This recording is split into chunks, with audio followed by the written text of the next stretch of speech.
All right, sorry, Charles. This is my first time playing this game. I'm a big strategy game guy.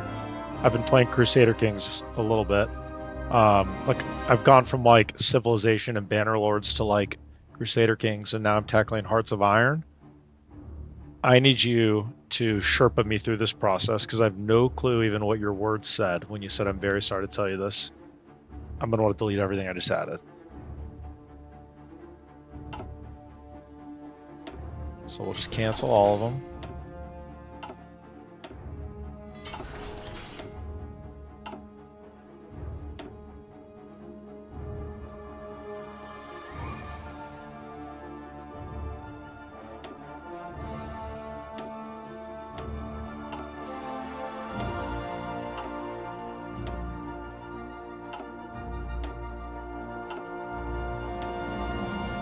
All right, first delete everything. Charles, are you a big Paradox Studios guy?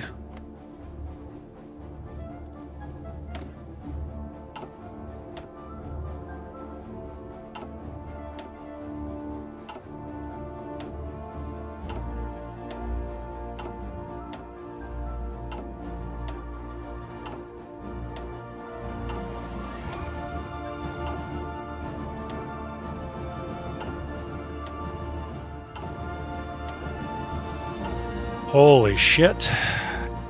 Delete. Delete. Delete. Delete. Delete. Delete. Delete. Well, average is apparently really good in this game because no one on the internet knows what the fuck they're talking about every time I look this up. All right. Talk to me.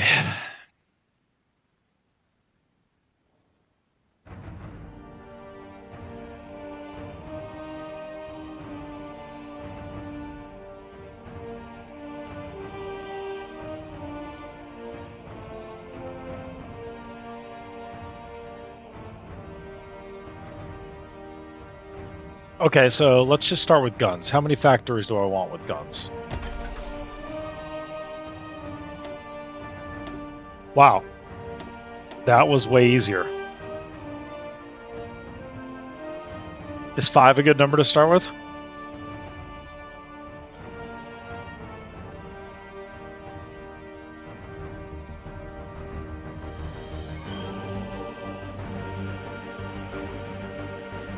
I mean, is it better for me just to skip the tutorial and hop in with like a small country in South America that I can just like fuck around with?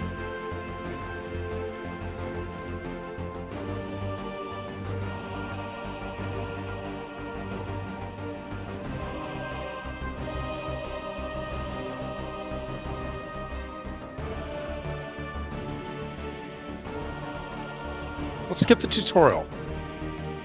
Get the fuck out of here. Charles, me and you are going to start a new game, buddy.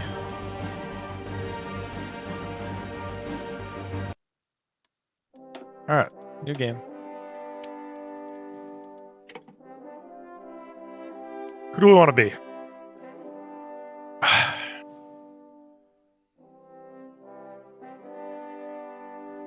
That's okay. I'm totally prepared to take a beating.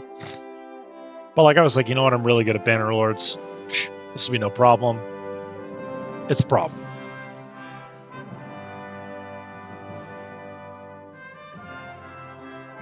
Other countries. Aha. Okay. Let's be like... should we be like El Salvador? Colombia? All the Colombian baddies? That country looks too big. Just fucking... Should we just take like Costa Rica?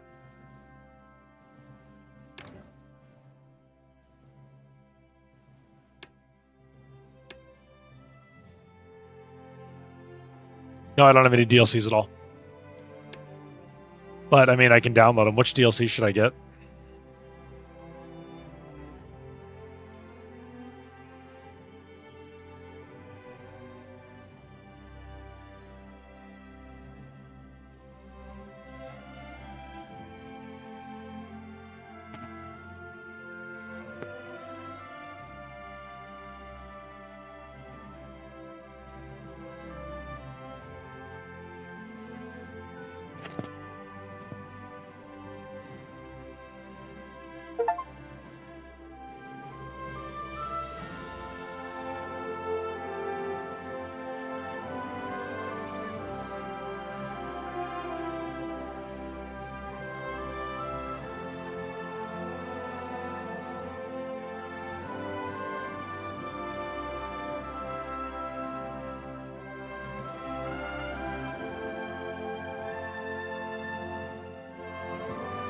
checking out some sweet DLCs right now. Which one should I download?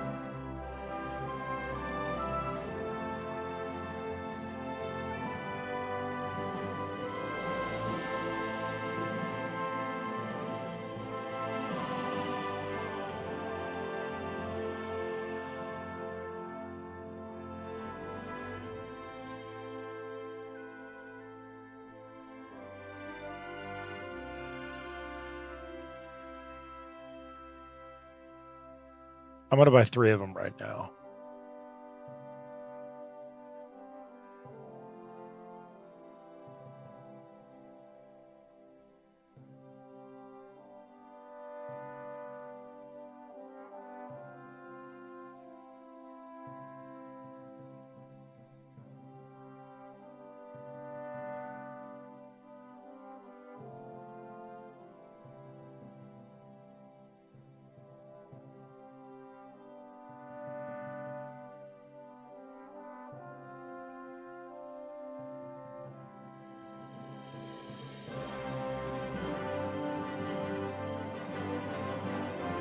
All right, here's just what I'm going to do.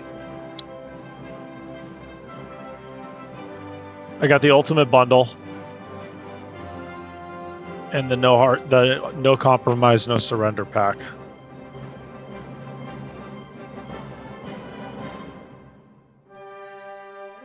No step back.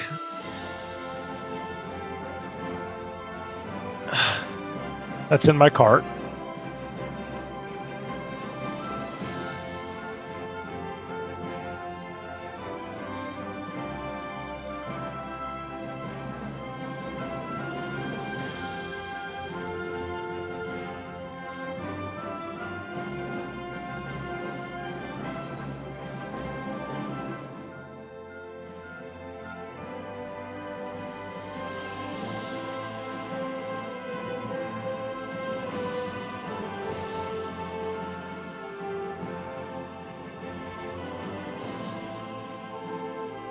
All right, I think that's a good start.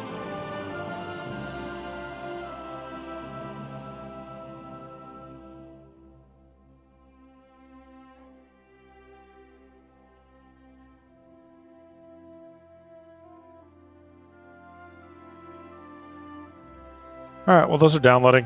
Do I want to wait for these to download before I start a game? Is that the move for this no steps back situation?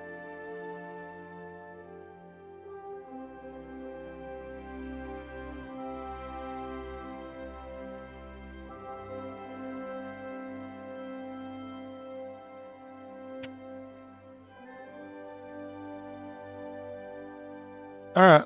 Well, I'm going to go on break. Let's get back on in 10 minutes. All right. Me and you, Charles, we're going to take this victory.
All right, we're back.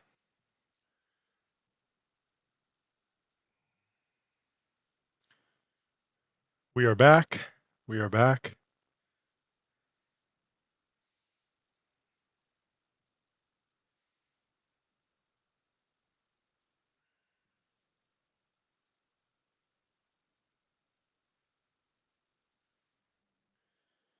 All right, dog. So,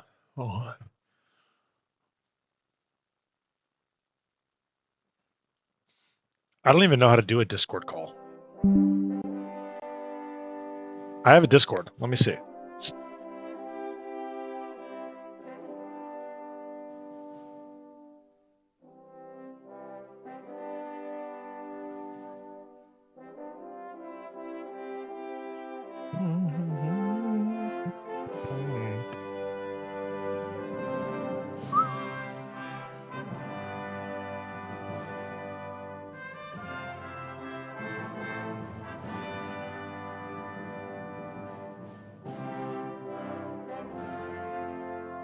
All right, my username is the same as my Twitch streaming name.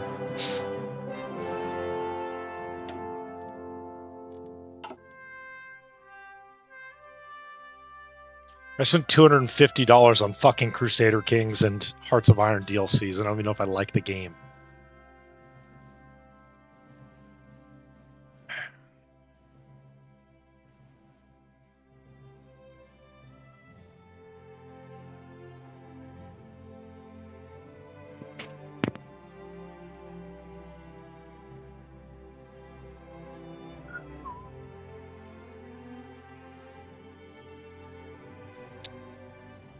Yeah, well, I have that. I think I also downloaded that EU game. What's it called? Yeah, I have Europa Universalis also downloaded, but I hear that's like the final frontier.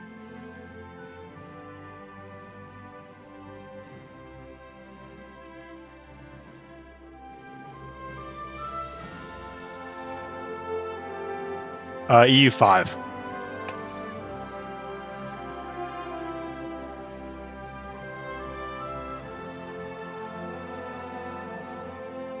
I need to figure out probably how to use Yo, what up, dude? Hold on one sec.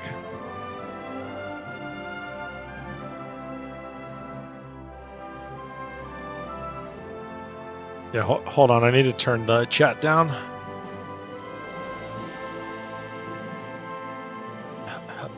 Hello? Yeah, I'm just trying to... All right, what about now? Yeah, okay, I was just turning it down.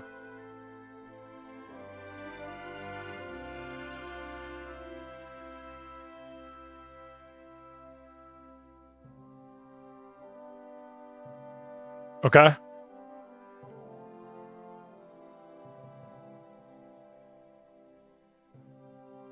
Right.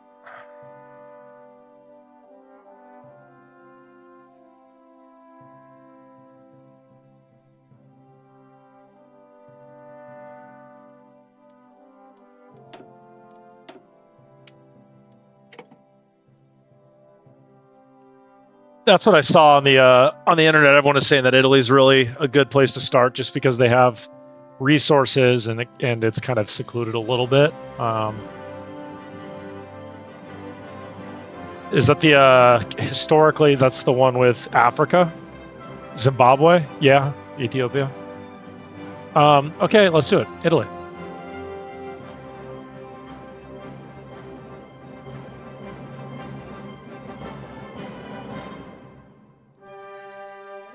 Yeah, I'm I don't know why my stream is it's delayed about 10 seconds.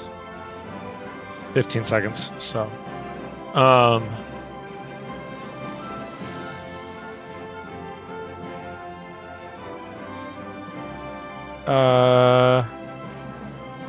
so let's try to set that up, huh?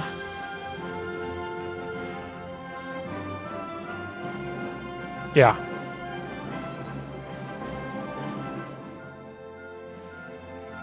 Oh yeah, I see that. Oh, okay.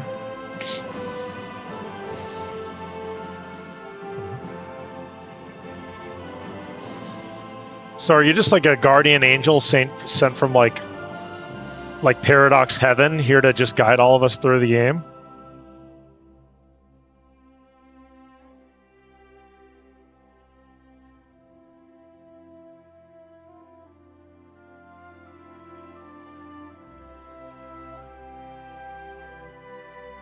Have you played the side note? Have you played the Crusader Kings Game of Thrones mod?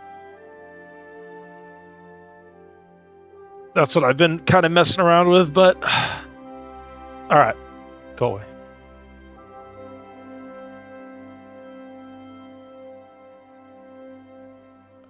Oh, hell yeah. I'm a huge Fallout fan. Okay, well, I'll keep that in mind once I even figure out how to, Oh, that's sick. Okay, so I know the general gist of it, right? I watched like a tutorial on YouTube, but so I know here we start by picking national focus, right? And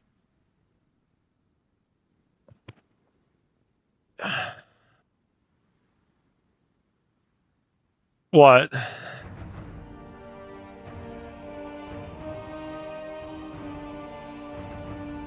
Yeah.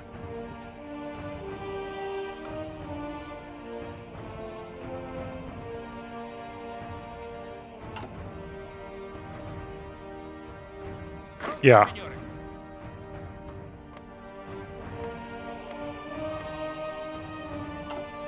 Okay.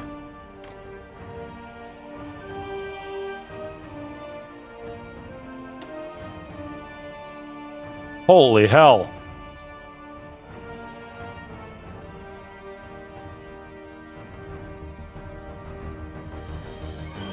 Yeah.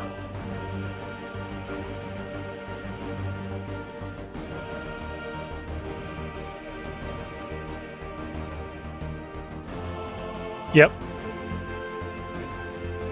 And that's like essentially like alternate history, right? Like you could pick one thing that happened and then the other's like the alternate history route. Okay.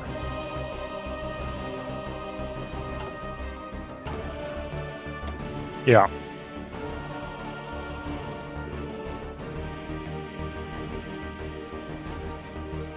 Okay.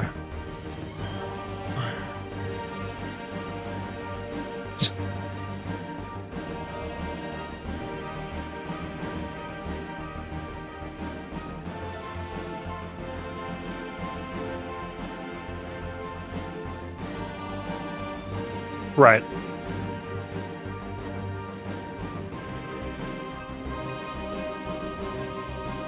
Yeah, but I just send my troops now, right? So. Yeah.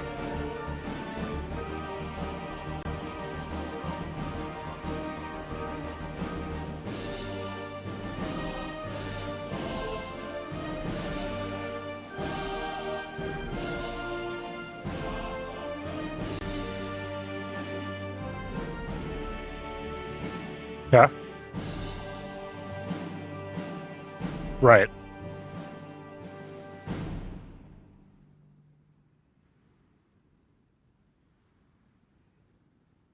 Yeah.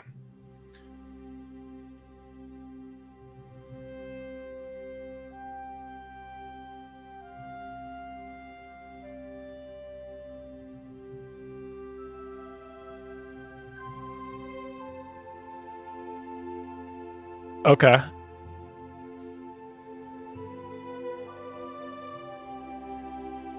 Yeah, I'm literally just trying to maybe go as close to history as possible just to learn the mechanics, and then I'll start as the United States and take over the world.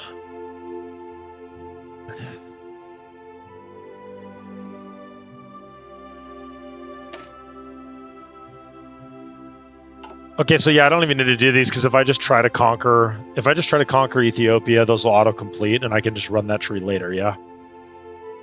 Yeah.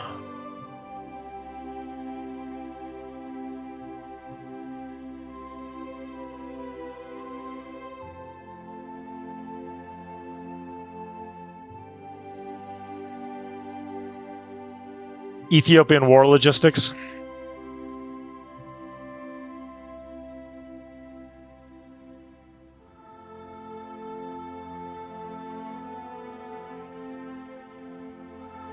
Right.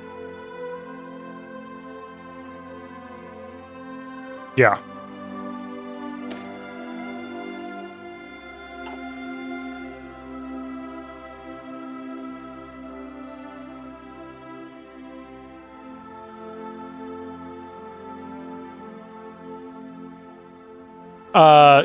Kind of. I know it's important to build civilian factories to buff your infrastructure.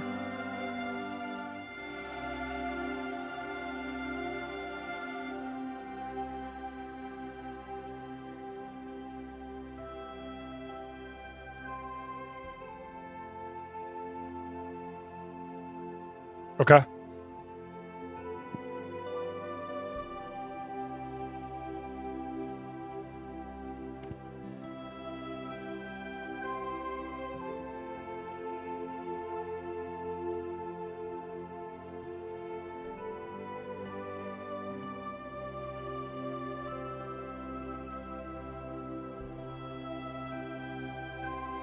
Got it.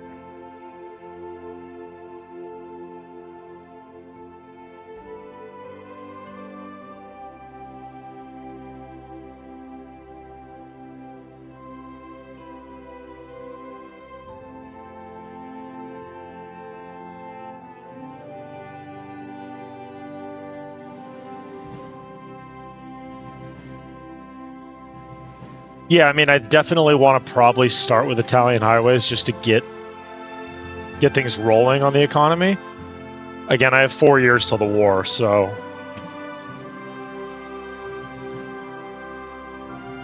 yep. Yeah.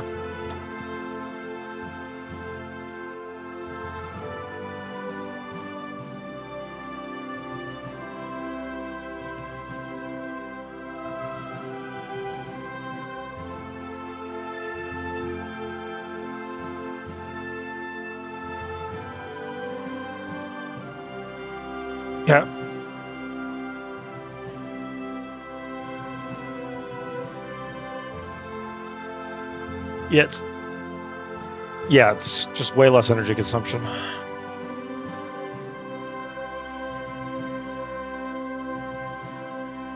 Oh, great. Yeah. I can look right now under my resources. Uh,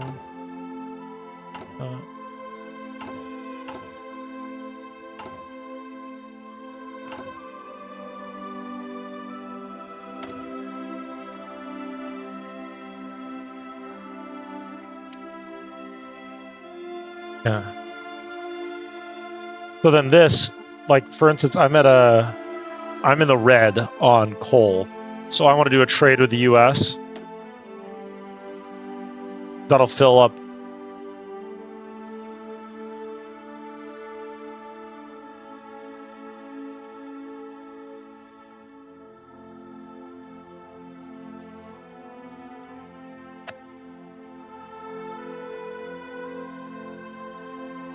Okay.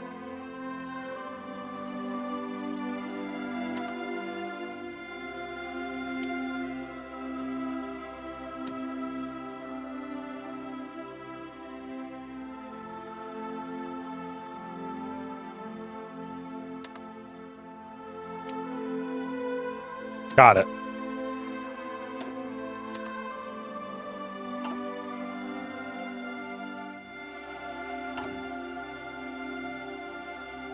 So it's a push and pull on, like, if I really want to build that tank, I got to know that everything else is going to suffer a little bit.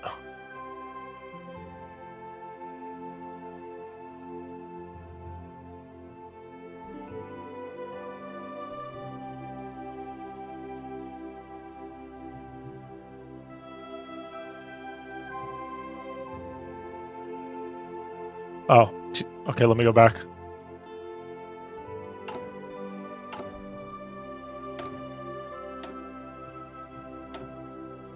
Yeah.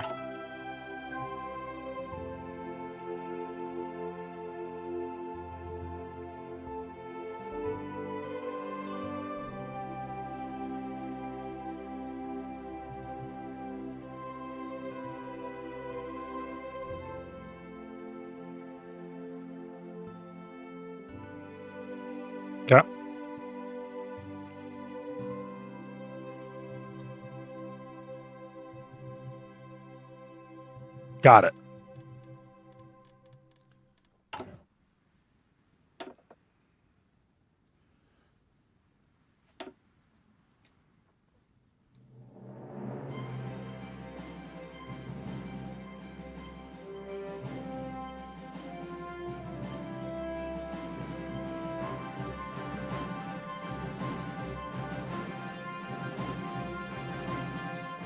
Yeah.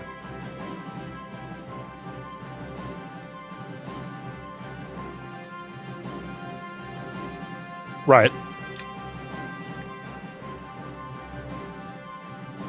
Yeah, so as soon as I get political power, I was thinking I probably should move to free trade ASAP.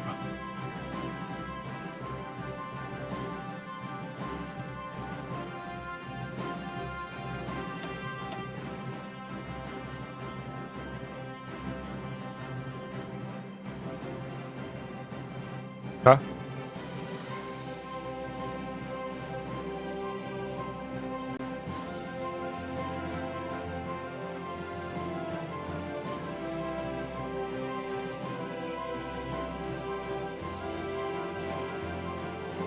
Okay.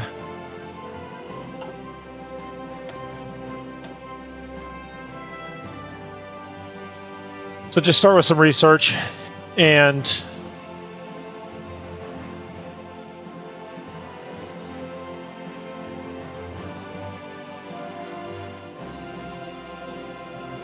yeah.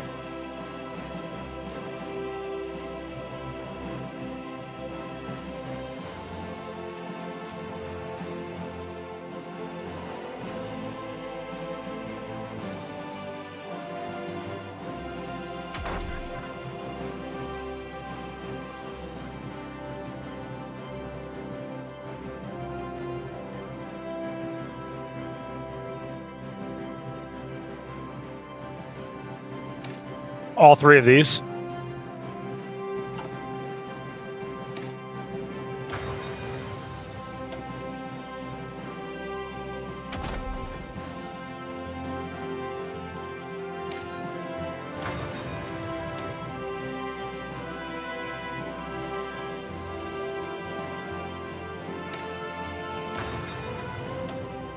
Right.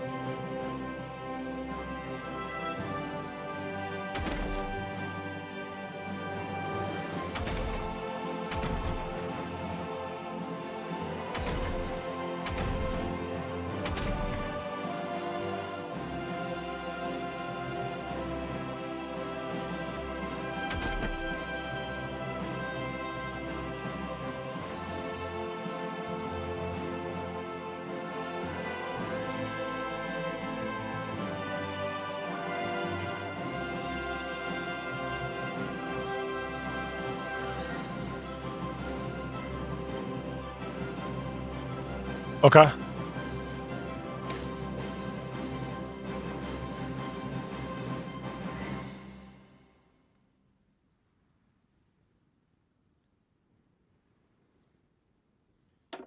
Yeah, I just literally bought the frickin' like every pack I could get my hands on.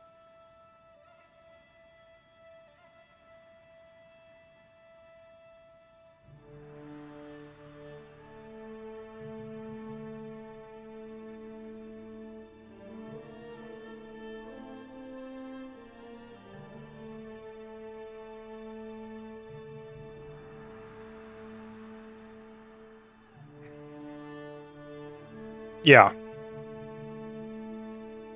So I could be like, I want to have the best Air Force in Europe.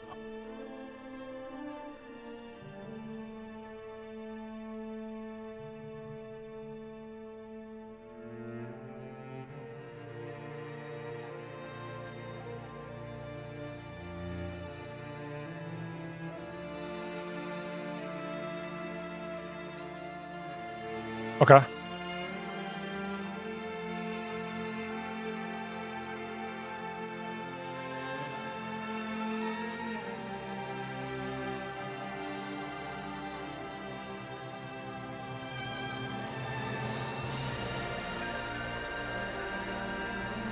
Yep. Oh, shoot. Okay. Go on.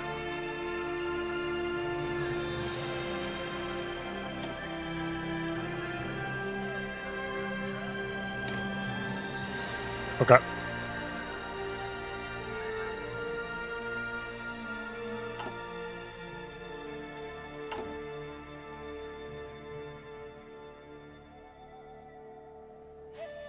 Okay. No, I'm cool. I'm cool with this one to start.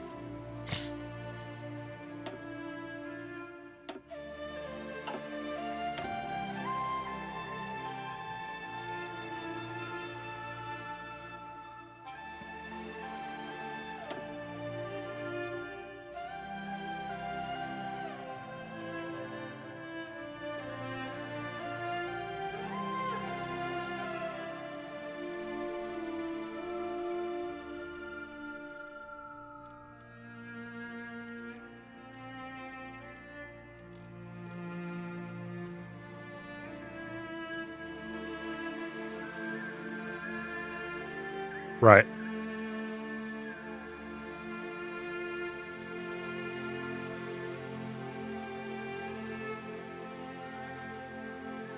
Okay, and just run that all the way down.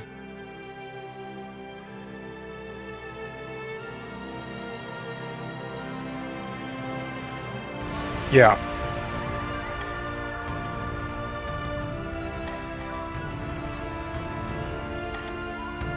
Yep.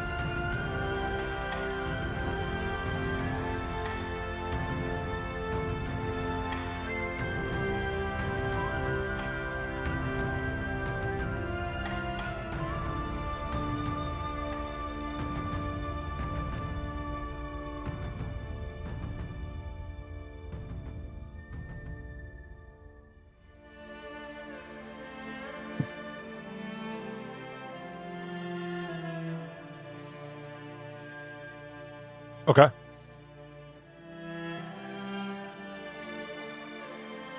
Right.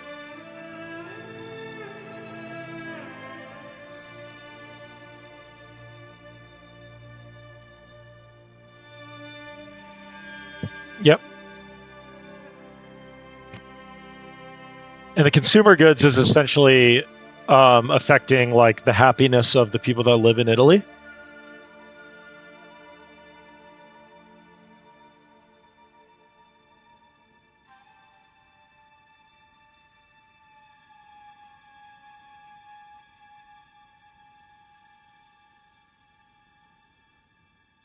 Yeah.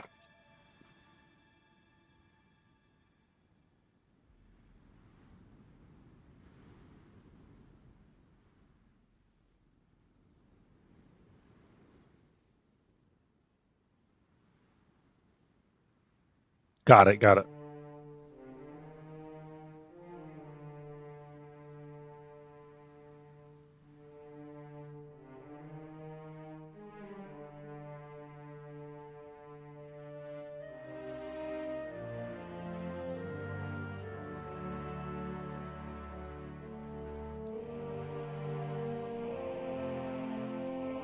Okay.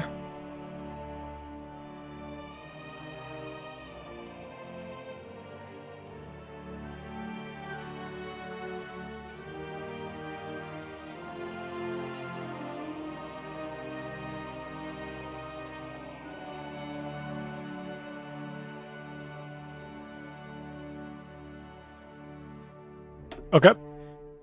And I'm guessing I always want to put it in the highest percentage. I'm right.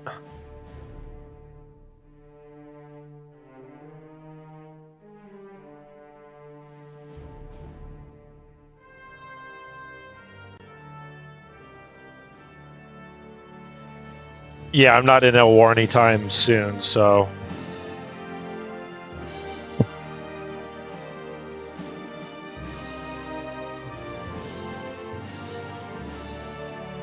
yeah, and I don't want to put it in Italy because I'm in a war there. So, or I don't want to put it in Africa. I mean, because I'm in a war there.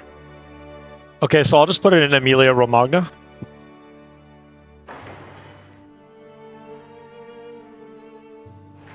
Oh, how many of these should I build?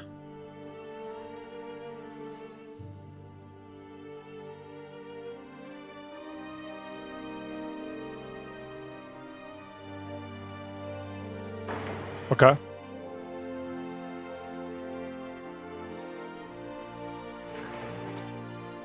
Got you. For what? Oh, yeah.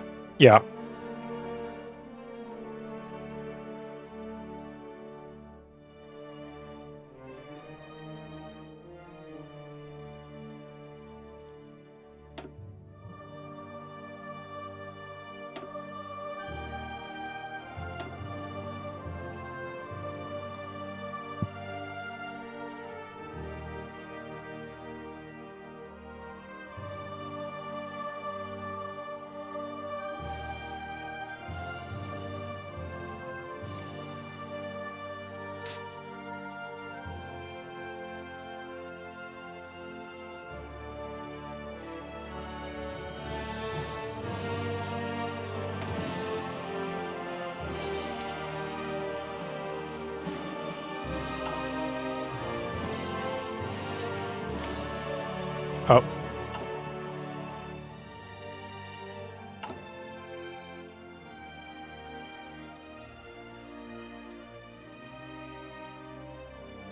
Okay, so 5 months.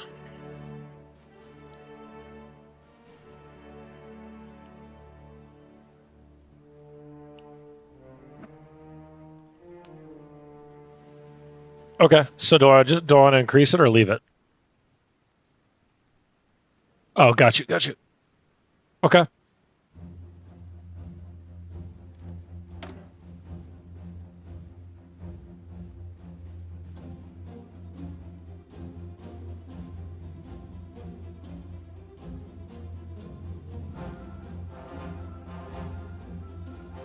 Yep. Okay, yeah, they all say 1.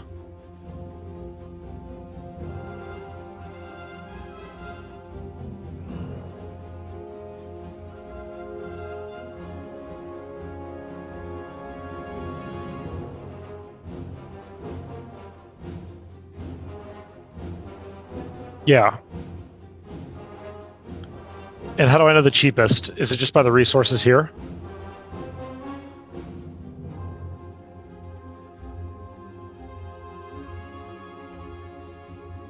Got it. Okay. So the green shit up top.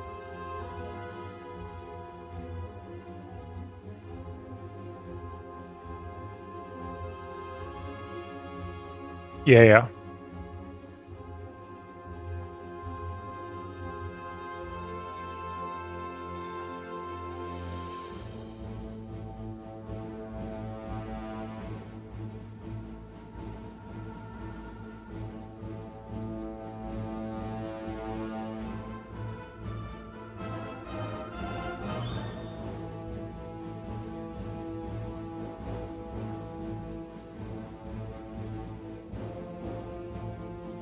Right.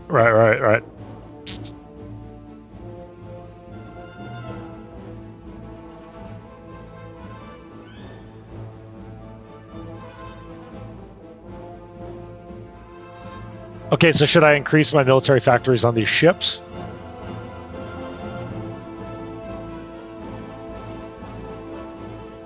Oh yeah, okay. So I only have 1 free one.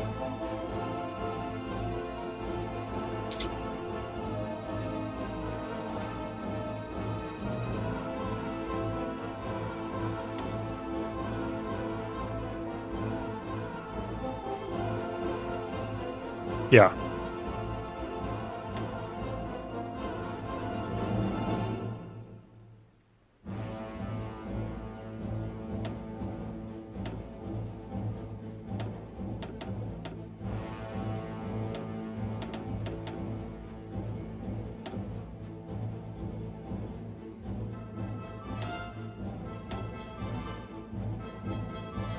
Yeah.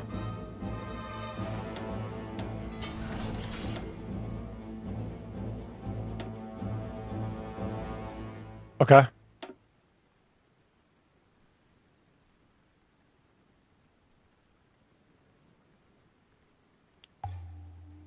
Okay.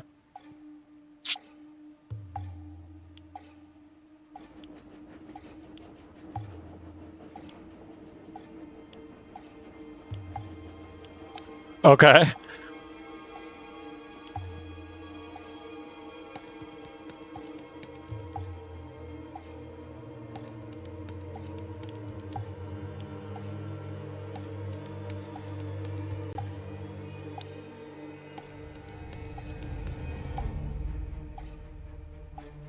Totally, totally.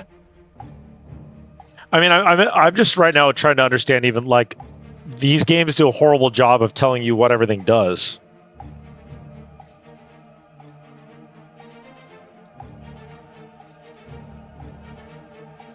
Yeah. Okay.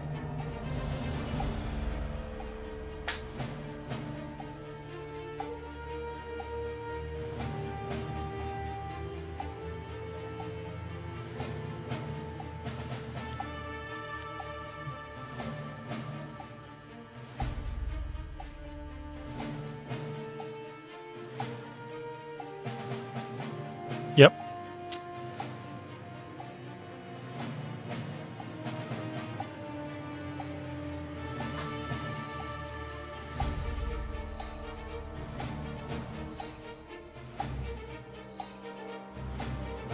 Okay.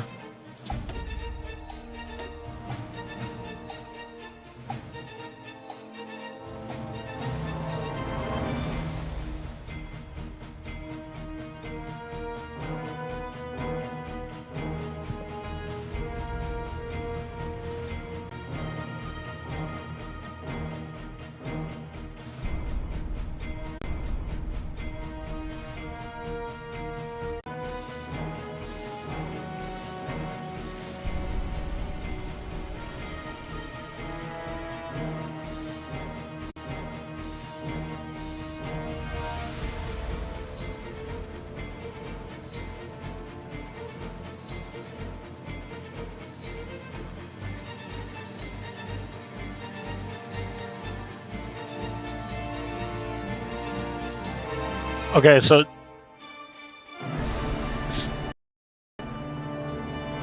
should I just like bump this up to the max right now and focus on infantry?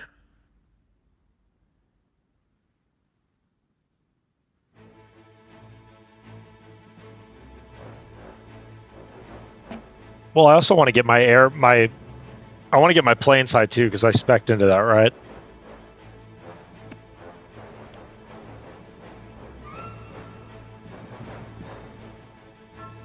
Okay.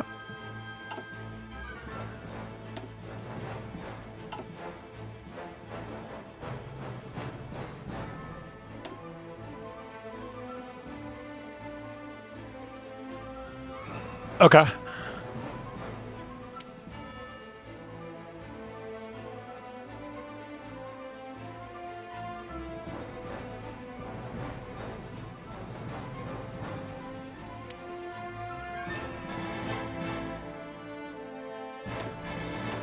Okay.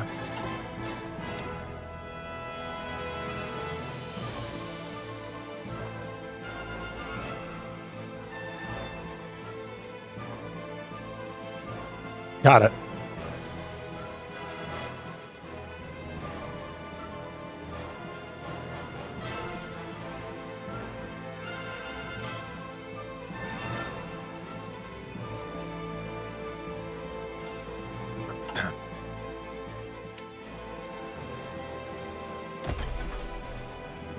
Yeah.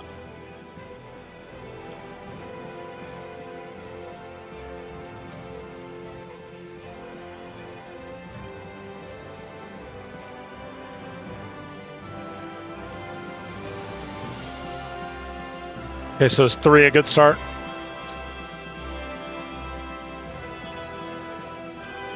Okay.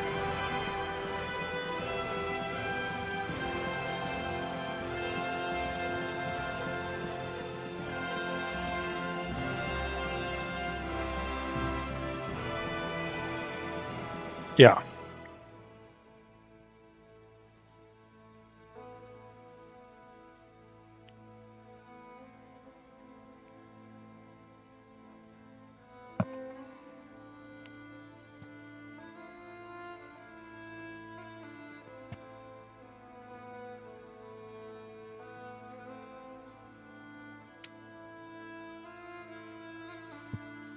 Got it. Okay.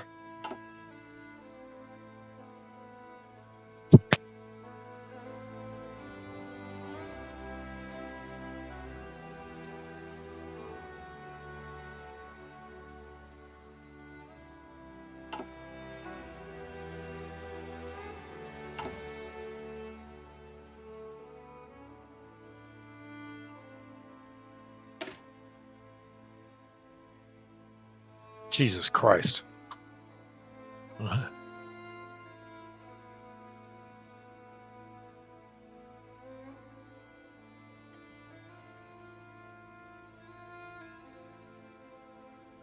Yeah.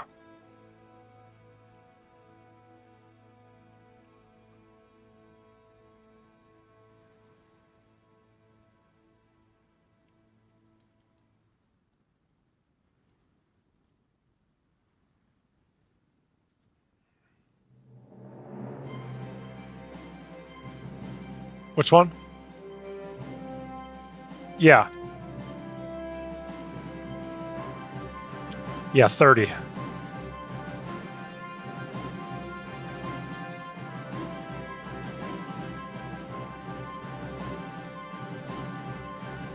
Okay.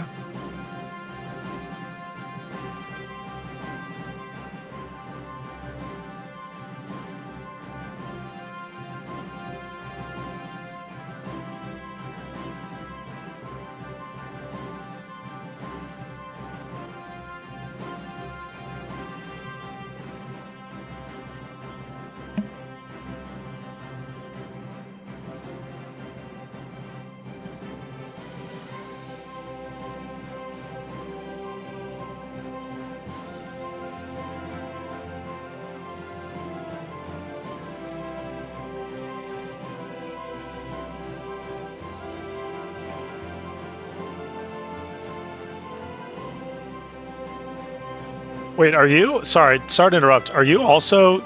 I guess you're not coming through on my Twitch, huh? I gotta connect them, I'm guessing. Yeah, I don't think you're coming through my Twitch.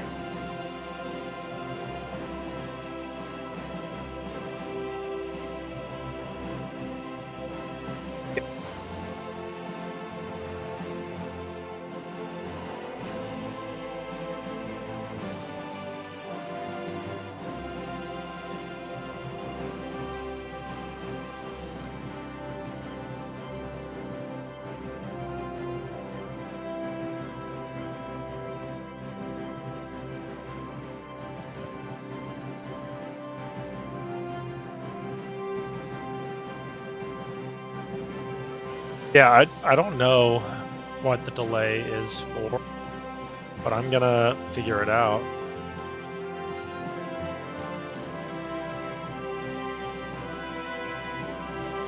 Yeah, I'm listening, sorry.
You don't want to over invest in a certain factory and then you don't really need like, oh, I made all these heavy fighters, but I don't really use heavy fighters, like stuff like that. But generally speaking, that equipment cost screen is where you're actually making where your stuff is actually going. Let me think if there's anything on this screen right now that you need to know. I think you can go back to the production screen now.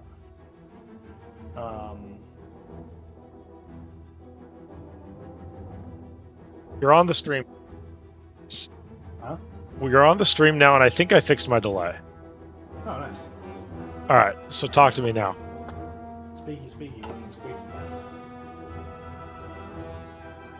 Okay. We're good. I think you're good. Yeah, let me see. Try one more time. Mic check. I'm speaking. Mic check.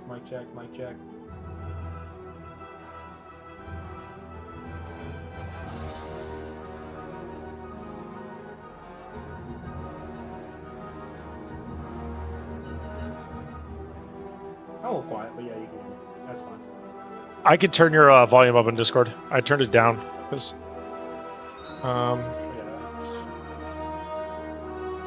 Yeah, like I said, this is my second week ever streaming, so. Yeah. I've done a little bit of streaming, but not much. I dab. I'm trying to get into it because I play video games so much. Like, why not? You know. You may as well. All right. If you want to go back to that production screen. Okay. Seconds. I need to change.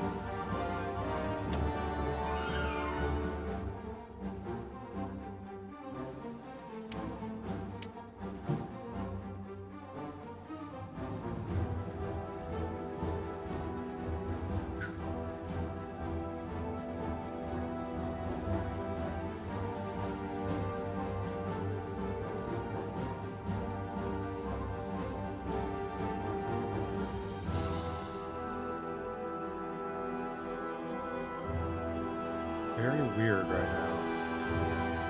That's weird.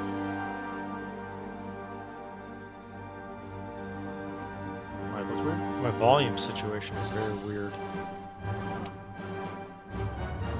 Game or me? My game. In relation to you. Should be audio. All right, I think we're good. Okay. Back in Yeah, we're so back. That's like the actual items. That's what the items are going to and doing. Okay. Make sure everything that's military is at the top. Just as like a general rule, it just makes it easier to figure that out. What it's actually doing is the stuff at the top is actually taking the resources first. So, like, let's say you only have 30 steel, but you have 50 steel. The first 30 steel will go through the top to the bottom until it runs out. And if you don't have a resource, you can still, you might still be able to produce some of that resource, but at a much lower rate. And it depends on how much you're missing of that resource. So, it's a pretty bad negative, but it's not like a game ender, like, oh, running out of resources, I can't do anything. You're still going to be producing some things. But, like, let's, for example, I have to have these tanks, but I'm running out of resources. You can put the tanks at the top of the list, and they'll take the steel first. Does that make sense? Yeah, so, like, if I did that. Yeah, the steel goes to the tanks first. Okay. So I still have 10 factories to allocate. Yeah. There's a couple things you're definitely going to want eventually. So let's go ahead and put artillery and Just one of each? Yeah, just for now, one of each. We'll put more factories on once we get them to queue, but just to kind of like organize everything. Okay. And just queue those up at the top as well? Yeah, just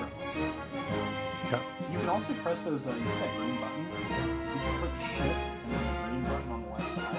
Oh, okay. Take it just for the top. Okay. But then you probably want to try that. Okay.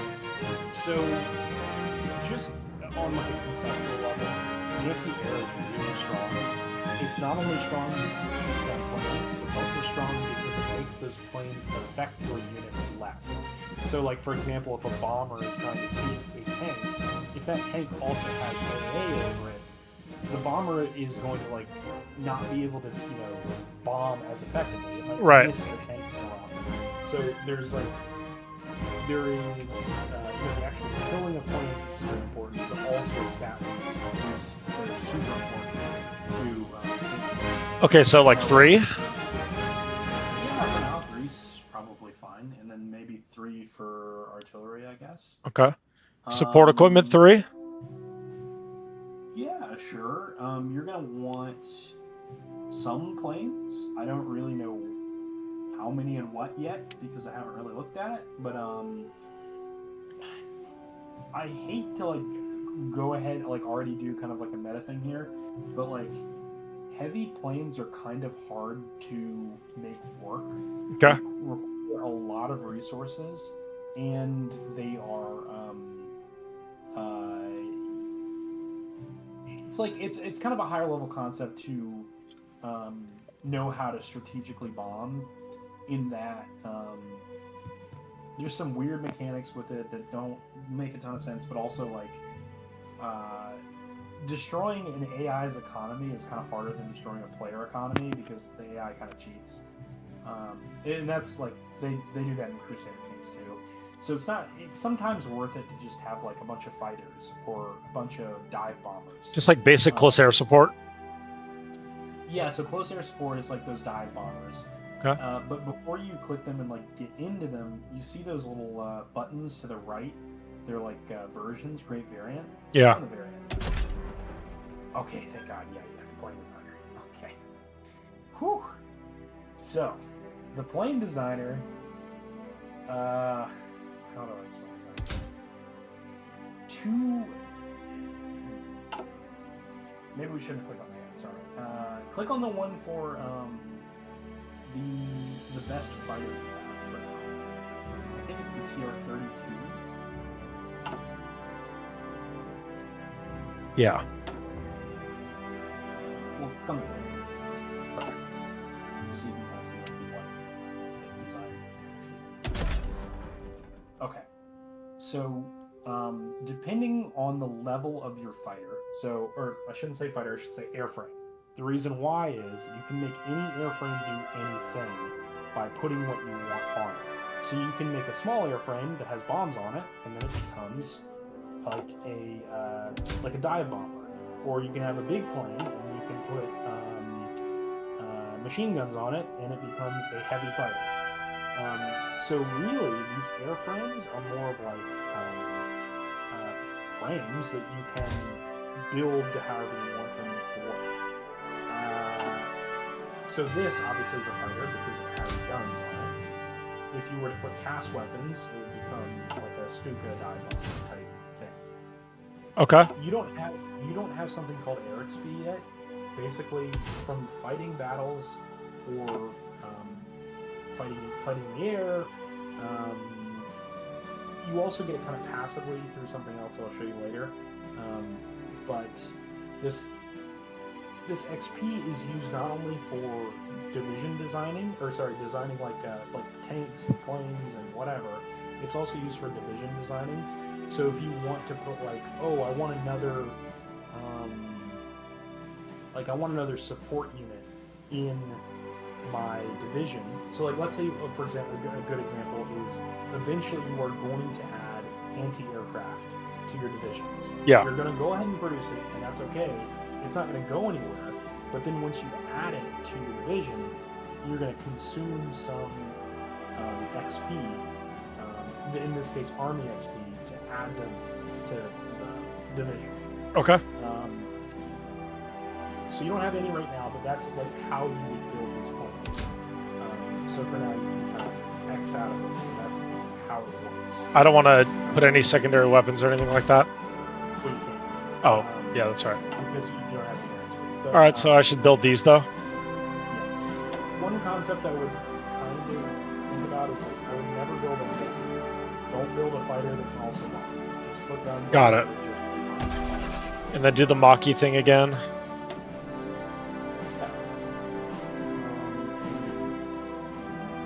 Yeah, I just clicked it. Oh, I see. Okay.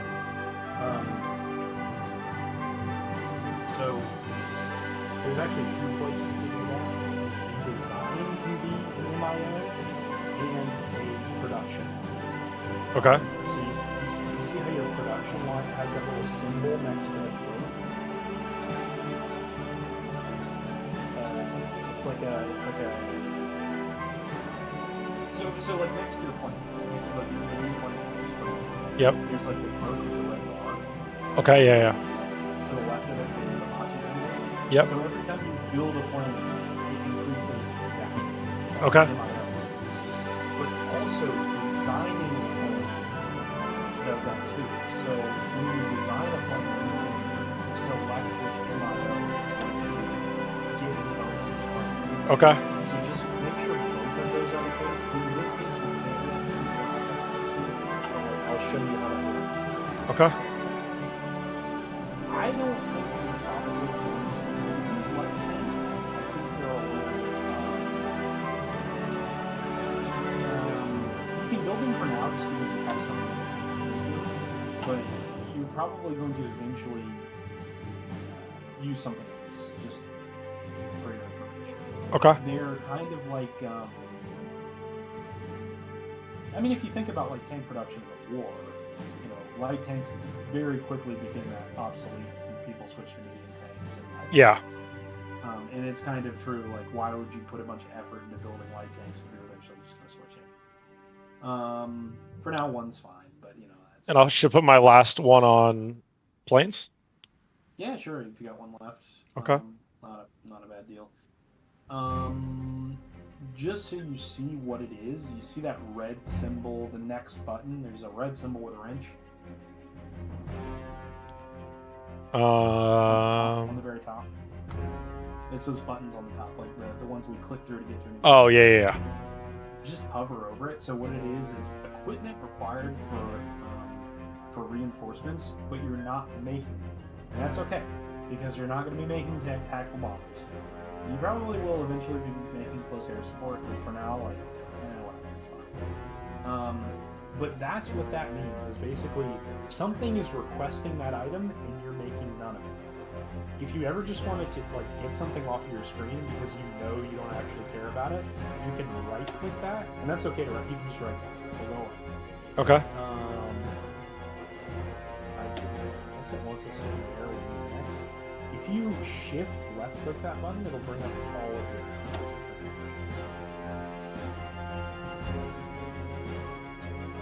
You have some in Africa? Sure.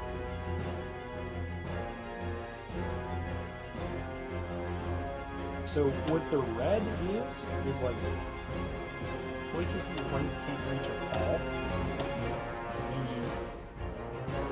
But you can always fly them to any airport in. So if you have planes in Ethiopia, just because there's red in between Ethiopia and Italy, doesn't mean you can't just click them onto an airfield. Okay. This is just like a mission. So for example, if you want to shoot down fighters, they can only shoot down fighters in Italy and some in like that Croatia kind of region. Or in a sea zone. Sea zones are separate regions. If you ever need to fight an air battle over a sea zone, just know you actually have to click the sea zone. It's not like it's like its own thing.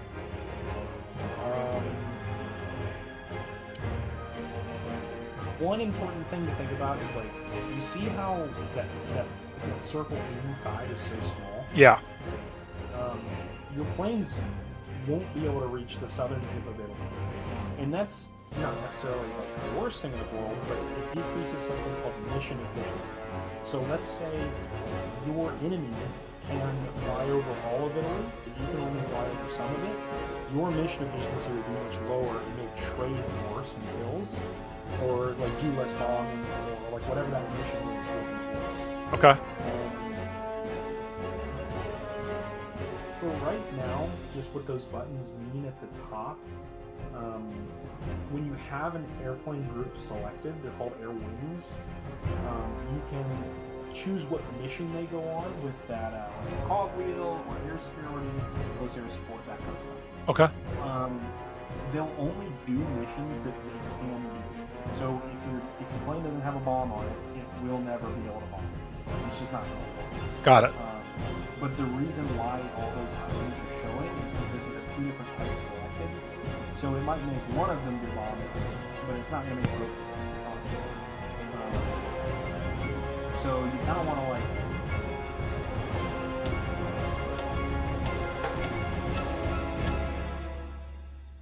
So if I'm in a war, I should have these guys doing not pilot exercises, yeah? Right, exactly. So you probably want them on air superiority. What air superiority is it's like fighter-on-fighter violence. It is trying to kill other fighters. Fighters can also do something called interception. Interception isn't great unless there's no fighters in the sky. You kind of want to control the skies before you start trying to shoot down bombers. Got it. Air superiority will do some bomber shooting down, but it's kind of like we'll deal with that later kind of thing. We'll focus on fighters. So then these ones are bombers only. They can't do air superiority, so I have to pick close air support, strategic bombing, naval strike. Yeah. So should I do strategic bombing? So these all kind of do different things. The first one is close air support. Close air support does damage to individual divisions. It'll bomb a tank. It'll bomb infantry. It'll cause kills, and it will cause equipment loss. Strategic destruction is like bombing supply lines or any sort of infrastructure. Yeah. What's the one right before that? Interception. What's the one to the right of that? Naval strikes. What's the one to the right of that? Logistical strike. That's what I was thinking. So that'll strike like supply. Okay. Kind of want to do that, huh? It can be good, but like eventually you're going to be using those supply lines. So honestly, I like using close air support and interception, close air support and air superiority the most. Okay. There may be certain times when you want them to do something else, but just like generally speaking, those are the always good options. So then with this, how do I move this south so I can cover all of Italy?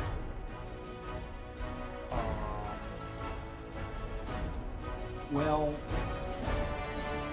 I probably can't. I mean, I have some troops that can cover the south, so I'm fine.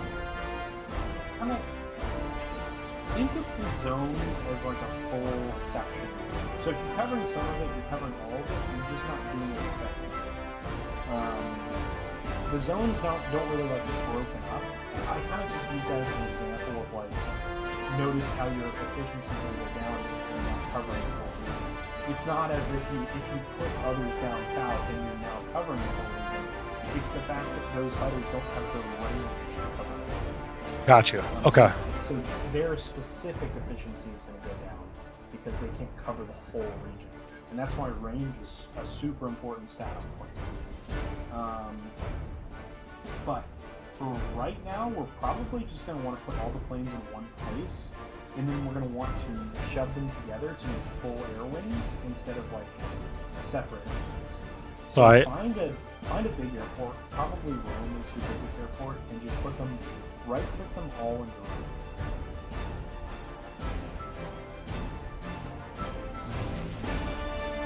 No, that's the zone. So you click the zone, click on the arrow. You see how there's like that golden airport? Yeah. Click on that. So the yellow lines are basically them traveling to that airport. Gotcha. You're gonna have some in Africa, and you're gonna have some in like southern Africa too. So get those two. Oh, you want me to take them out of? For now, yeah, you're gonna put them all together, and then you're gonna fly them over to Africa because they're kind of useless when you just have like a couple.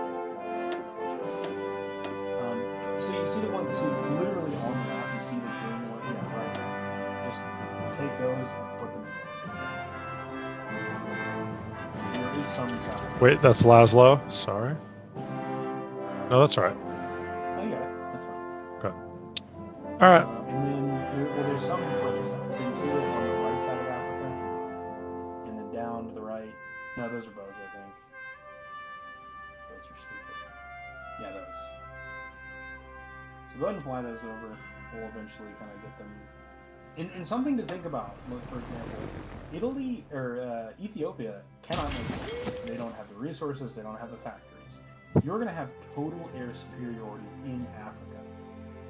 So you really only need bombers. You don't really need fighters. Right.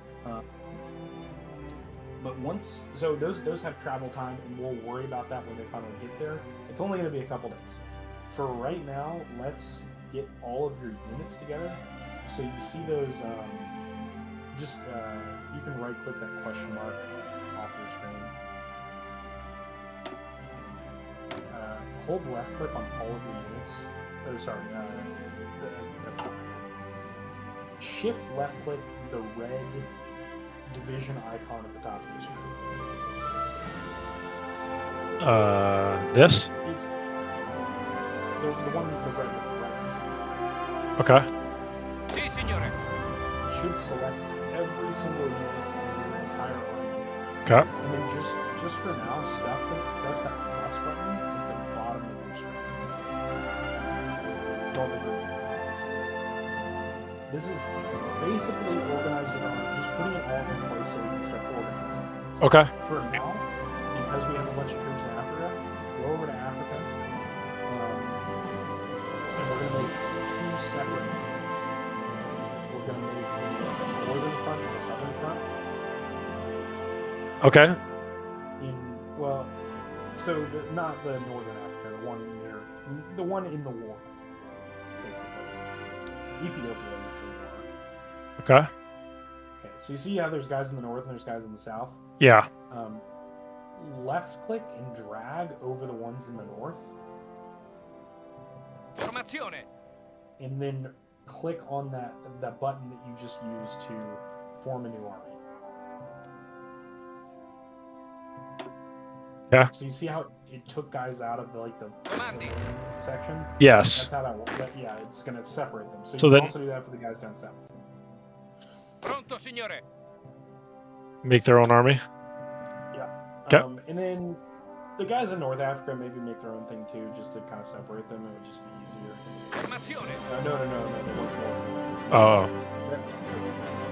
Yeah, so it's just Italy. Just make them their own thing.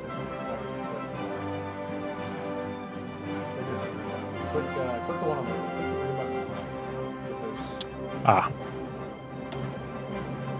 The difference. So what that actually is, the button on the left is something called a field marshal, and the button on the right is a general. So a general is kind of like here's a small amount of control that maybe we're attacking a small section of the Russian border. A field marshal would be like, this is the entire eastern front. It's all under one guy. This guy makes all of the decisions about the eastern front.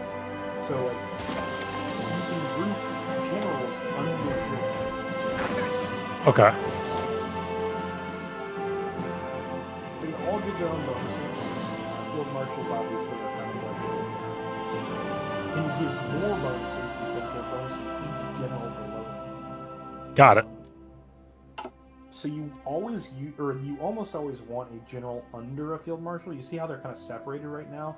There's only like there's a general under a field marshal, but then there's some that are separate. Yeah. Drag them under that field marshal. Like this? Yeah, drag them like that, but put them in that like purple bar or space thing. Sorry, which purple bar space? So you see how above your field marshal there's like a purple section that basically is just showing that a general is connected to a field marshal? Oh yeah, this? Yeah. Okay. So just throw those generals under that purple one. All of them. The ones that aren't connected, yeah. Just for now. We'll separate them better later, but like there's no reason why they shouldn't just be like that for now. So it's basically saying these four are reporting to this guy. Pretty much. Okay. And it doesn't actually matter where they are, but you usually would use them in conjunction with each other. For a small war like Ethiopia, it's not a big deal. You're not worried about that. But Okay. like for a big war, like, they're all going to be on the eastern front or something. We can assign generals now, I guess. So click on the field marshal first. And then click on the top left or click to assign. Yep. And so all of these things do different things. There's attack, defense. There's a positioning. Is it positioning? What's that green one? Can you hover over the green one? Planning. Sorry, planning. Okay, planning. And then logistics. Attack is what it seems, but with the added benefit of attacking also happens on defense. So just because you're defending doesn't mean attacking isn't important for your general. You can't just like be like, oh, I'm just gonna throw a general that can only defend onto this army because I know I'm gonna place him somewhere where defense is all I care about. Attacking is going to hurt the other divisions and make them less able to attack you. So attack is pretty much the most important number Okay. because it affects defense and attack. So I'll pick this guy. Defense, yeah, sure. Formazione. The logistics, what that does is it makes you use less supplies or attrition. I guess like the best way to put it is like think of how hard it is to run a tank in Africa. It is a behemoth, it is a machine that needs oil, it needs parts, it needs a bunch of different stuff. It's going to be very hard to service a tank in the middle of North Africa. Yes. So tank units are going to take a lot of logistics or supply to so the supply weight is what it's called. It's higher for those units. For infantry, it's obviously a lot lower, but it's still important. You can still be out of supply with infantry, so it's still very important, especially in places like Asia, Africa, places that like you think of as like less developed because there's not like an infrastructure to get supplies to these units, guns, water, whatever. Okay, so we assigned a bunch of units. That's good. Let's start making attack orders. All right. Can we take a brief intermission so I can take my dog out? He's getting antsy. Come here. You want to see my dog? Come here. Come here. Sure. Come off. Come here, big guy. Oh yeah, Big Ed. Oh yes. Big old boy in my studio apartment. All right. I'll be back in 5. I'm not even gonna take him on a walk. I'm just gonna take him down real quick. Yeah. Dude, you're the fucking man. You know that? Yeah, sure. No worries. All right. I'll see you in a sec.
All right, we're back.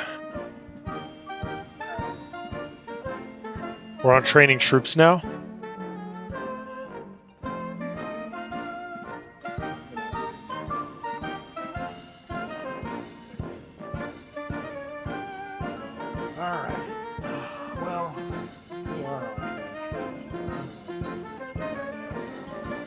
Just because you can train troops and the game says like, oh, you can train troops doesn't mean you necessarily should. We can kind of go over how it works, but like, Is it just more resources? So remember like the stockpile of guns you're building all these guns. They would go into training new units, or the manpower, like it would go into making units. Just for now, just so you see how it works, click train on like a random unit, doesn't matter which one. See the infinity symbol? Yes. That basically means if that unit is produced, it will then make another unit forever. Like every time a unit gets produced, another one will then start producing.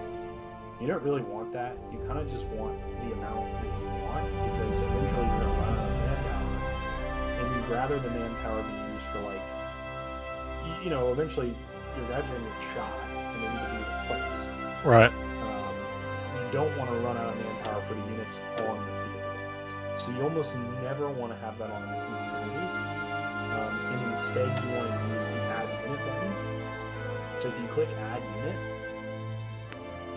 right under that one,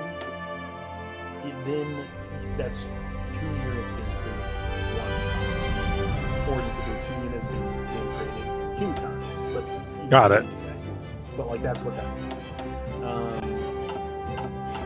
Yeah, so like these armies, they're usually in a set of 24. Some generals can get 30, but I don't remember how or why. But just know generally like your generals start getting less stat bonuses to their units the more over capacity they are. It pretty much doesn't make sense to put more than 24 units in one of those army groups. So you see how it says like 18 out of 24 at the bottom? Yes. I would probably fill one of those up to 24 eventually. You don't have to do that now, but like that's kind of how I would like think about how you do that. Huh? Yeah, let's not worry about training yet. I guess we have to look at decisions. Yeah, so I kind of fucked around a little bit. So I ran like a mini campaign with Mexico just to try to fuck around. So yeah. I'm familiar enough with it. There's some buttons that you never really want to click. Like the naval tree stuff is kind of bullshit useless. I wouldn't even worry about it. You're just wasting political power messing with it. Same thing with like trying to boost fascism. Those buttons are just a waste of political power. You really want to put that political power like a advisor in construction speed, or like MIO stuff, or They're more role-playing purposes, kind of. some of them are useful for like for example, I think that button. You see the one that propaganda efforts? Yeah. I think there's like radio propaganda. Yeah. It's like base war support. War support. On that top bar, you see where your political power is 1. Next to that is stability, and then next to that is war support at the top, the very top. Yeah. So go to the third one. So as you can see, right now you have, I think that says 65 war support. And right now the effects from war support are mobilization speed, division attack on core territory, division defense on core territory, and daily command power gains. All of that goes up or down depending on how much war support you have. The same thing that happens for stability. That one's actually a little more important, but it's harder to affect.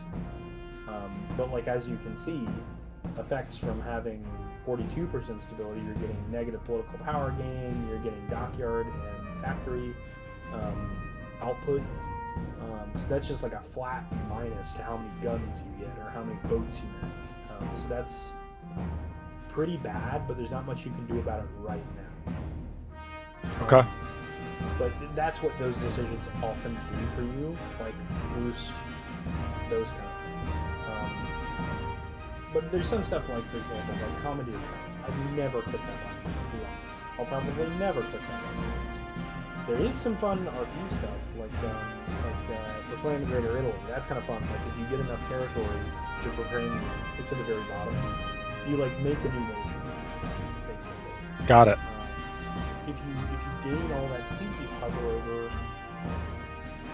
click it or something, it'll like show you which ones that actually is. And if you control that territory, you can then click that button. And I think you may get those as cores or something. But what? So those are like some fun late game goals. Okay. Kind of thing. I guess the next button is war. We are at war. This is what's happened in the war so far. Literally it's just started. The game starts at the Italian war. You have 46 divisions, and then they have some unknown amount of divisions that you don't really know. It could be 14, it could be 31. The better your spies are, if you use them, the more you can know about the enemy. Obviously 14 to 21 like is a pretty wide range. You don't really know much about them. There is a lot more information on this war screen than bigger wars. Like for example, if you have any allies, they'll be on your side. Got it. If you have enemies, they'll be on their side. Casualties.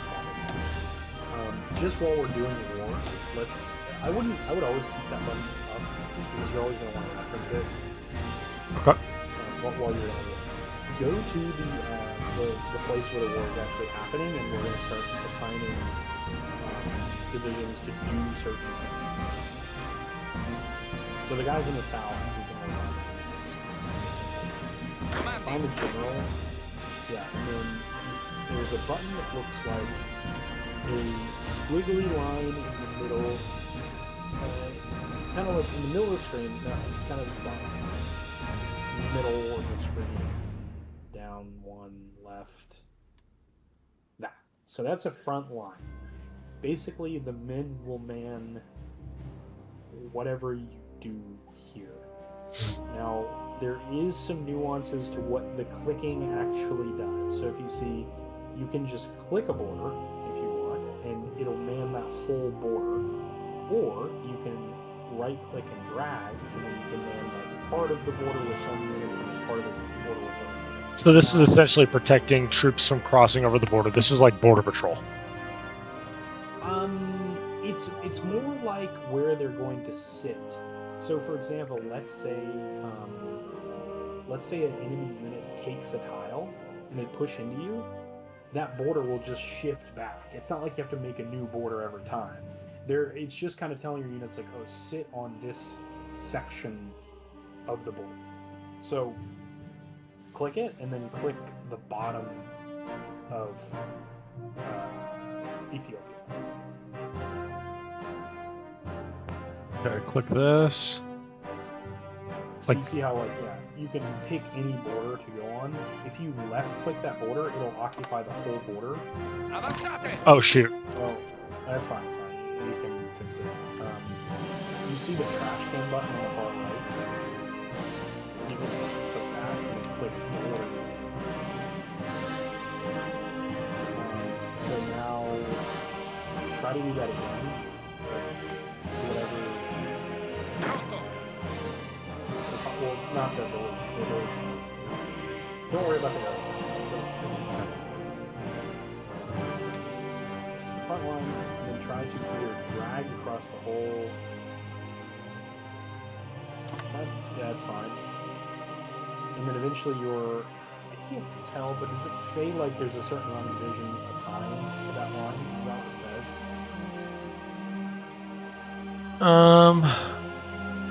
It should be on. Yes, it says 3, 4, 5, 6, 7 divisions assigned to the line. Okay, yeah, so it worked. It's basically going to shuffle those units around until they're guarding that line appropriately. Okay. Then once you have the line, you can then make an attack order.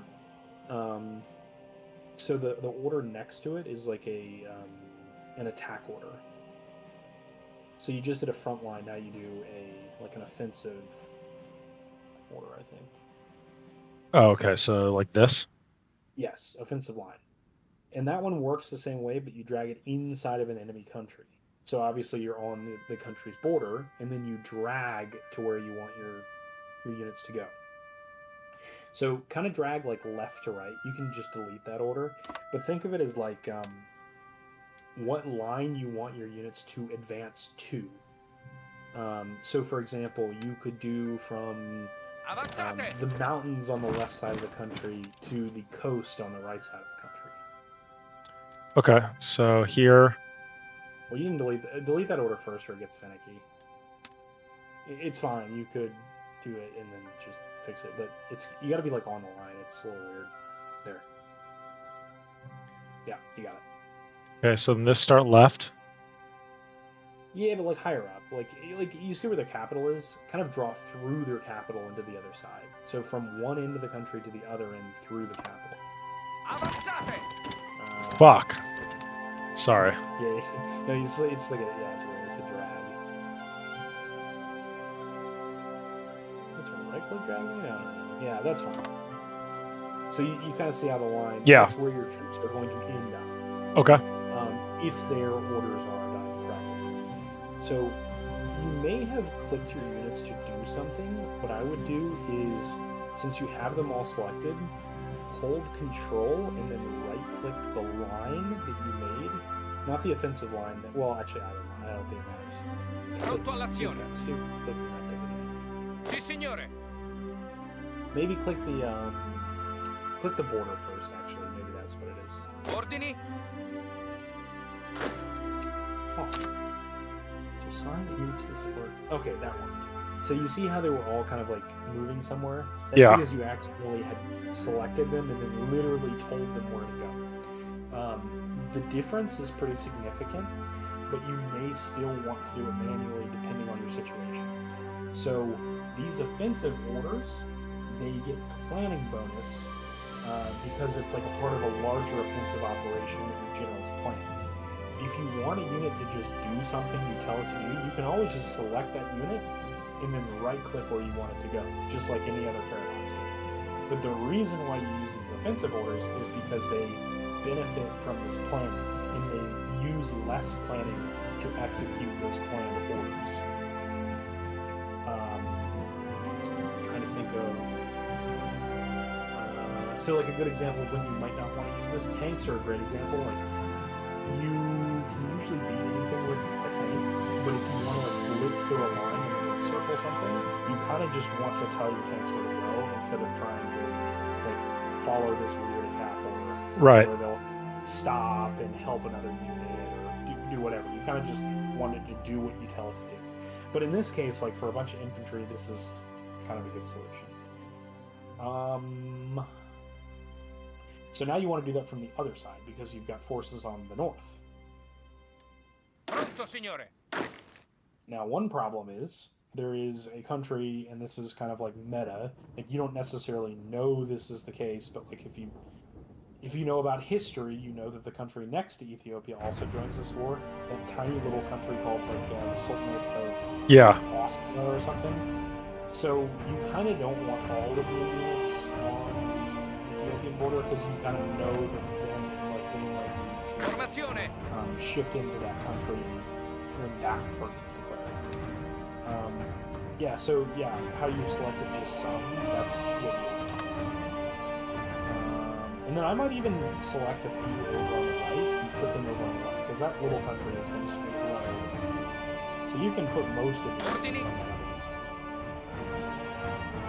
And I think it's like control. I think you have to hold control. Holding control is like a sign.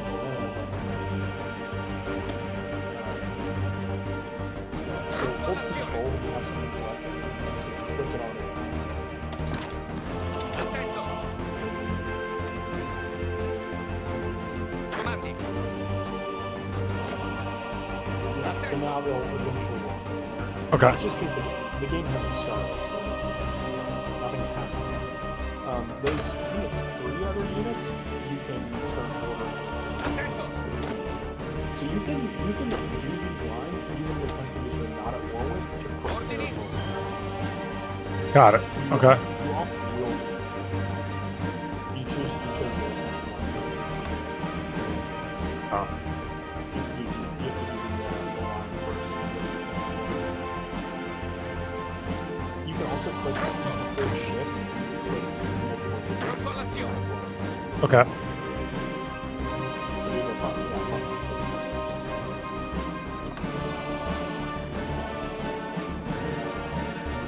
Offensive line. And you can just do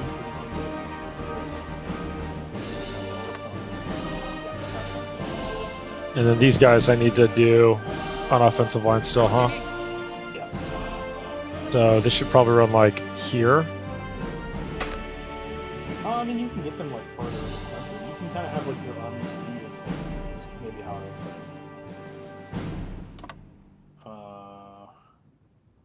So you see where your offensive line on the other side is? Yeah. Like I would put it where that is, but from the top. Got it. Okay. So Now there may be reasons why you would do like small little pushes, but generally speaking, like these offensive lines are kind Pronto, signore. of wide sweeping lines. Pronto. we'll start it here.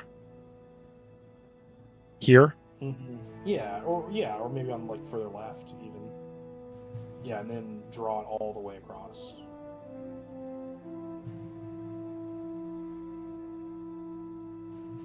Well, I mean they're going south.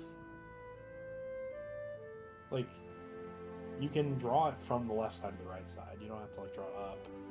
Oh, like 'Cause that. remember, that's where that's where they're gonna end up. Okay. Yeah. One thing that may not have happened, and I can't tell because it's kind of hard to see your screen. Does the offensive line? It should have a number inside of the offensive line of how many units are on that line. Yeah, on that offensive 13 divisions, 2 armies. Okay, so it has 13 divisions. Well, it should be Army 2, not 2 Army. Yes, our army 2, yes. Okay, yeah. I think that's what it was. So go to the line, the defensive line that you create, not defensive, the front line you created at the top. Are there 13 units on that front line? Don't like count them. Like, what does the yellow bar say? Oh, yeah, it looks like 13. Okay, kind of surprised that work. Just because I didn't think you had those 2 guys selected that are moving over the other line, but whatever, maybe it's fine. If you're ever not sure, you can select the... This group is not included. There we go. Right. That's who I wanted to be included. So hold control and then click them on the offensive line too. And then they should be included. Yeah, that worked. They'll eventually... Yeah, now it's 15. So you see those check marks with the arrows above your generals? Yeah. That means you have a plan in place that you can execute. If you Got go, they'll go. If Got it. They're stopped, they'll stop. One important thing is you see those 2 arrows next to the button that looks like a cogwheel for training. You can choose how aggressively you want them to attack. It's on like the left side of that bar. Yeah, so you see the 2 arrows moving to the right? This? Yeah.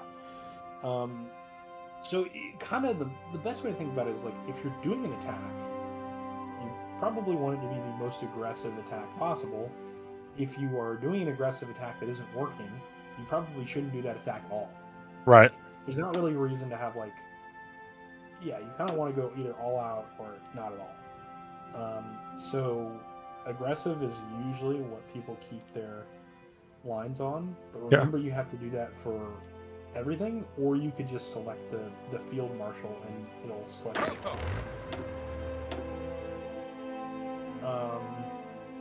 Okay. There is I'm going to have to teach you about supply.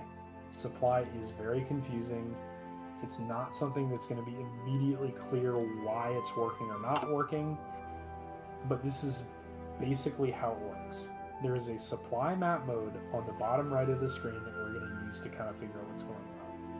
I think it's the very top option that is right under the magnifying glass. Let me move my Twitch chat real quick. Because it is right over that. Gotcha. Delay.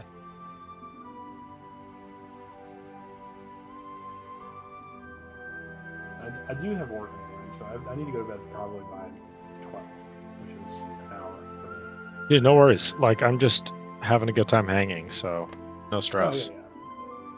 Oh, yeah. I stream every night, so. Oh, cool. Yeah. So the option, so right next to the guy, like the little army button. Yeah. Right under the no, on the far right, on the far right, but it's directly to the right of that. It's the top option on the right side. Yeah. So the supply map. Click that. Supply stems from your capital. You can kind of think of it like everything gets produced at your capital and then is propagated by supply hubs and railways. Yeah, okay. I got you. And then also these like convoys. Convoys are kind of like trains but in the water. That's the best way to think of it.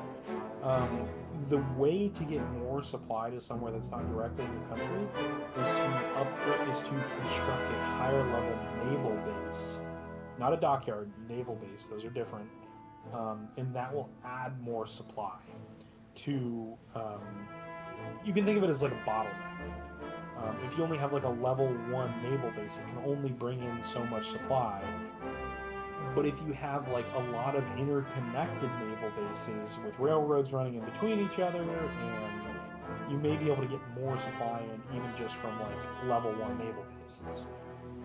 That being said, a higher level naval base will give you more supply, and often that is the right decision. But just as an example, you could have multiple, and multiple are often good.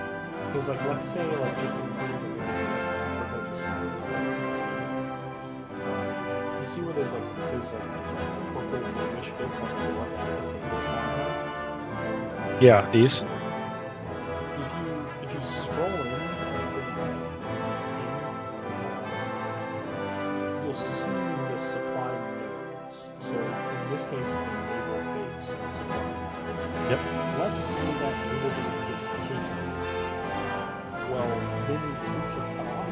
Technically, so because they have no way to disembark units from any tile just because it's next to the ocean. In the same way that you have a really hard time loading people onto boats unless there's docks and infrastructure, like a place for repair stuff like that. So that's what these like naval supply bases are. Okay. They're basically like a wharf.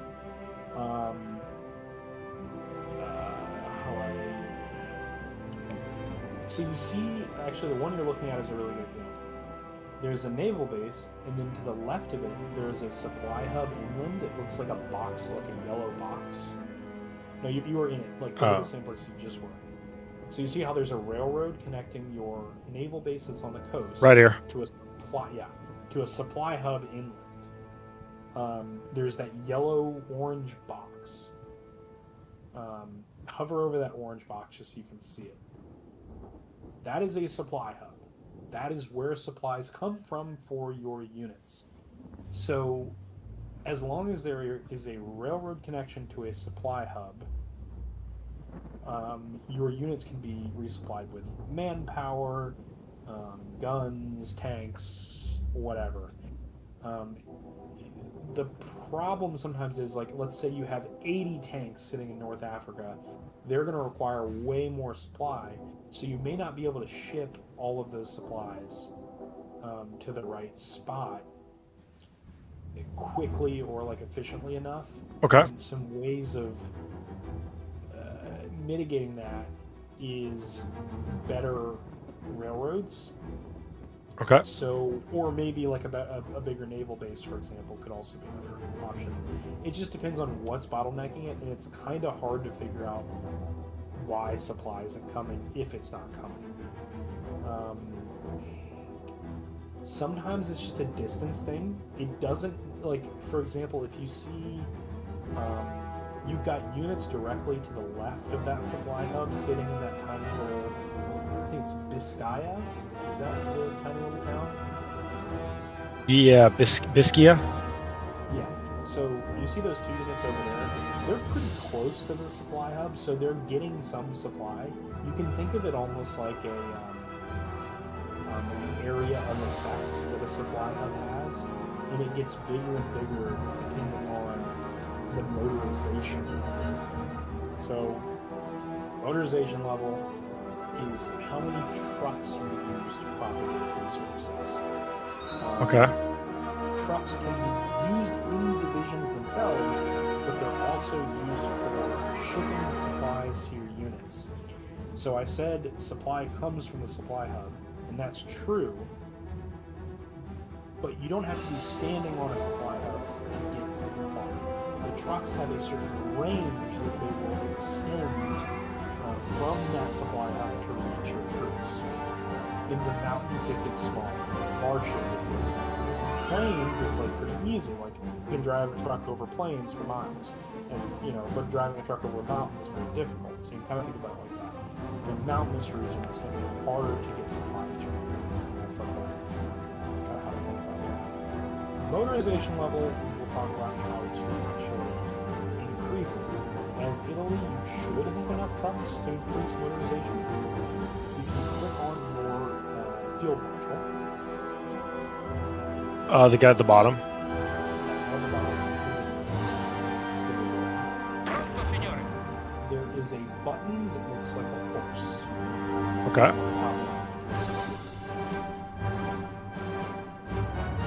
Top left, like his mouse. Right a little bit. Oh yeah.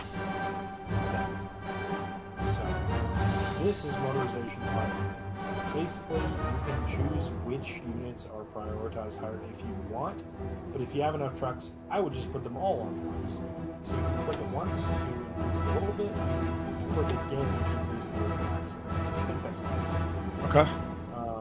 If you click it again, it should Yeah. go back to horses. So yeah. The higher that level is, the more trucks you use. At horses, obviously there's no trucks being used. So even if you're a nation that can't produce trucks, you can still get supplies to your units. It just doesn't go as far. Anything about supply? I need to just basically, essentially, protect my supply lines. Yes. Some things that can take out your supply lines. Ships can just invade your supply lines. Obviously, the UK is going to try to do that, and that makes supply in Africa very difficult. If you control the Mediterranean, for example, you can kind of keep Britain away from your supply lines.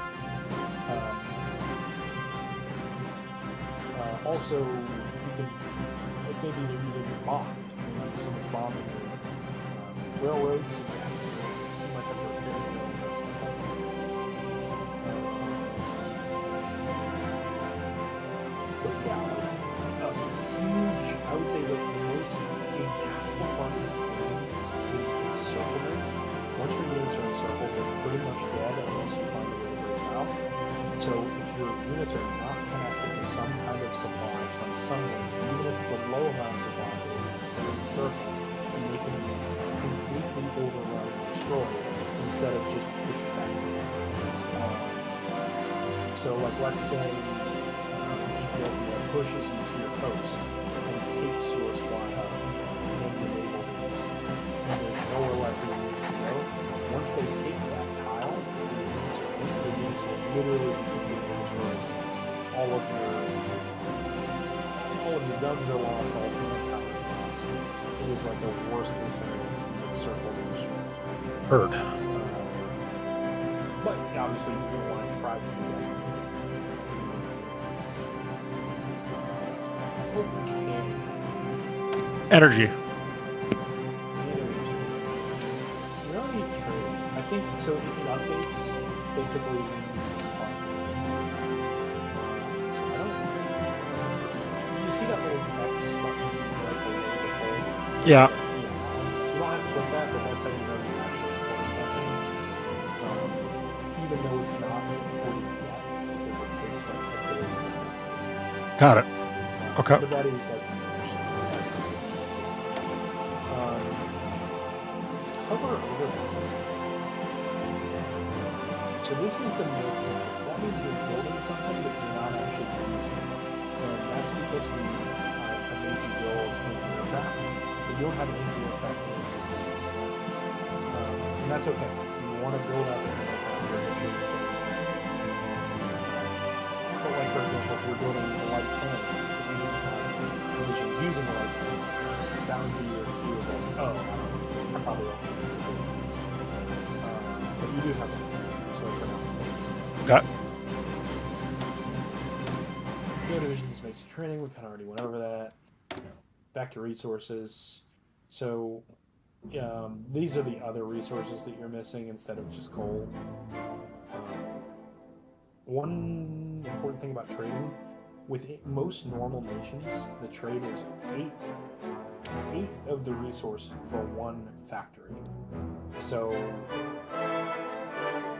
kind of like, if maybe you're only missing like 1 tungsten, you might not trade for a tungsten. It's not like that important. But if you're missing like 10. 10, yes, but like 3, 4, 5, 6, 7, 8 tungsten, usually it's worth it. Because you don't want to just trade away factories if you don't have to. So should I trade for some steel? Yeah, I would make sure you have full steel. I would make sure you have full rubber. I would make sure you have full chromium.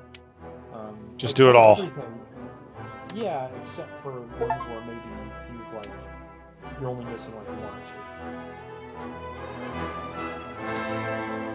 And again, remember, the more factories you build, the more things you can make, and the more resources you can which will make you trade away more factories. So again, it's that like you're building civilian factories.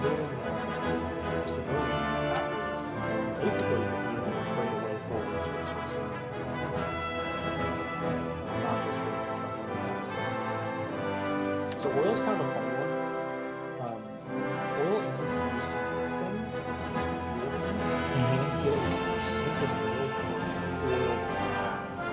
So right now you have 0 oils, which doesn't make sense. How that works? Hover over. You see the barrels? You see you have like 56 factories in the contractors. Yep. And then hover over the one right next to it that's fuel.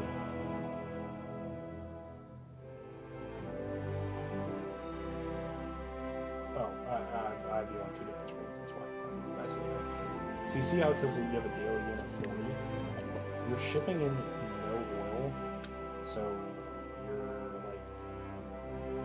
you're not getting any oil per resource. If you were to ship in oil, you could get some.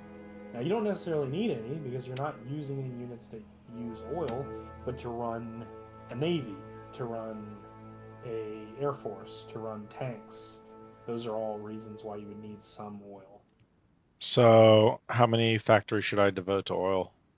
I genuinely don't know. Just do 1 for now and just see how much the daily gain is in a bit and see if it's going up. Okay.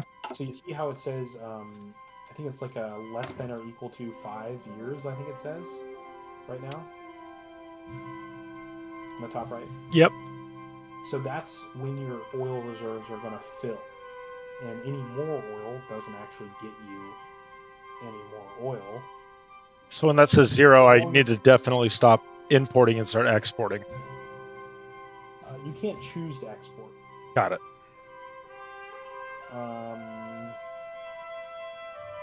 But for those, specifically for the fuel, green means you're going up, red means you're going down. Think of it as like a national strategic oil reserve. But sometimes you hear about like the U.S. has just like oil sitting around with whatever little war. Like currently? Yeah. It's the same thing for like just have oil sitting around in these barrels, and then they use them up as they run them. Okay. So right now it's going up because you're not running it. But it'll go down. It's just Last tab, manpower garrison. So what this means is you own land that is not Italian or Arabic. You have some in Greece, you have some in Africa, you have some in Southeast Africa. Yugoslavia. Yeah, you have some in Yugoslavia. These units are basically the units that you don't actually control. You're not moving them around like you do your normal units, but they are passively siphoning your manpower to deal with overseas colonies. Because, like for example, if you just took away all your garrisons, they would just revolt and they would be their own country. But because you're stationing troops there, you're kind of like extracting resources from them, using their labor, using their manpower. Like you could conscript people into your army from other places, and you don't get to really choose all that. You're kind of just like bonuses that are affecting your country, is the best way to put it. So if you click the military governor section, you see what says military governor at the top? Yeah. Well, click the one up top. You just kind of want to control that. On the left. So that would be like per country. So like, for example, you're controlling a part of Eritrea, you're also controlling a part of Croatia. Yeah. This one is just to select that. Okay. Which is much easier to deal with. You have a couple of different options and they do different things for you. Obviously stuff like brutal oppression would like get you more resources, but the people in that country are going to revolt more, and they're not going to they're going to like break your infrastructure, for example. They're going to just kind of fight against you. No garrison obviously is going to make people rise up against you, but like a good middle ground most people use, I think, is local police force. It still gets you some compliance, which basically means the longer and longer you own something, the more they become acceptable. Like the people in that area accept your rule. And you start getting more factories, more... Got it. Where like over time they just kind of give up. Yeah, I mean, at a certain point, Italy is like that. So local police forces that you get middle ground of like getting resources and putting your foot down. Okay. Now, what that button actually said is actually kind of important. It said you couldn't equip. So to get back to that screen, click your country flag, and then click occupied territories on the left under where it says fascist. So what's actually happening is there is a real unit that is being distributed equally across these places that you control. And that's that horse division. You see where it says horse and then the two arrows? Yep.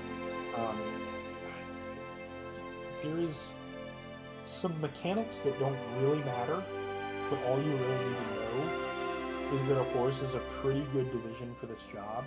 It provides good suppression, which is like making the people not rebel, but it's pretty cheap. That's basically a trade-off. Okay. Some people to like min-max later, you can't even do it anymore. They might use light tanks or mechanized infantry to do this because there's a hardness. If you think about it, like, let's say you're peasant in Poland, you're really mad about the Germans and the country and try to destroy infrastructure. There's nothing you can do against them. Like, you might be able to like knock some garrison guard out with like a gun like that you found or something. You're not going to be able to like handle a tank in your country. Right. So that provides like a ton of suppression. It's called hardness. It's so hard that they can't do damage to your units. It's not even that they'll like try to do damage. They can't. Okay. So you can think of hardness that way, and that's actually how divisions work in the game too, like the ones that run around and like do your orders. There's hardness to those too. If you have a certain amount of hardness, it may be that a unit can't even damage your units, or is like heavily... Like if you think about it, if you don't have an anti-tank gun, a tank is just going to roll over you. There's nothing you can do about it. Your units have to be equipped with some kind of anti-tank. Anti-armor, yeah. But just because a unit is a tank unit doesn't mean you can't deal with it. For example, there aren't any tank units, even in real life, that are just made up of tanks. They have support battalions, they have mechanized infantry to cover their flanks, stuff like that. So you're still usually damaging those units in other ways. You just can't break through their tanks. So that's something to kind of think about. I think we're kind of like done with Pre-setup? early, like all the setup.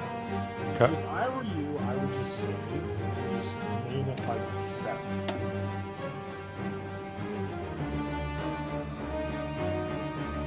Because you probably don't really want to do all this really clicked. Yeah.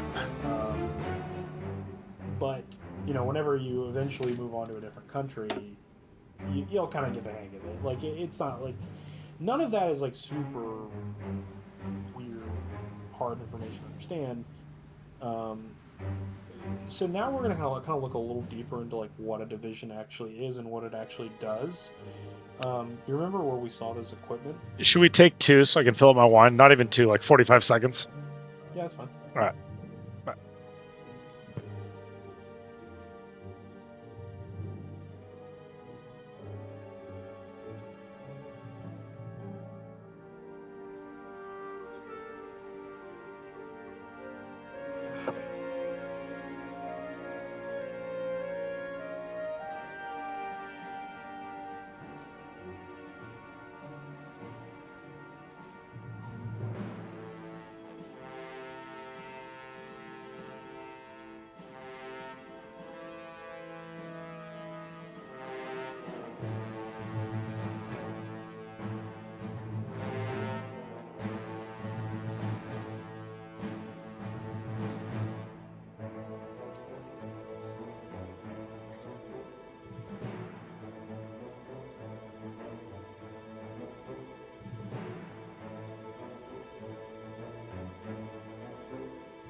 All right.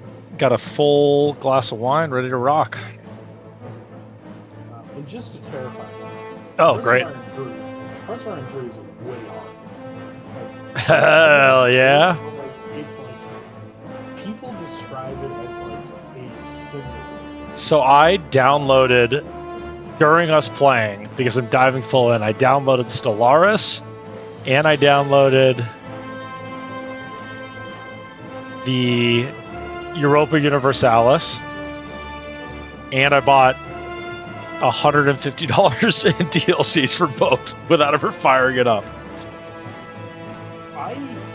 In my opinion, I just pick games that I really like the setting of.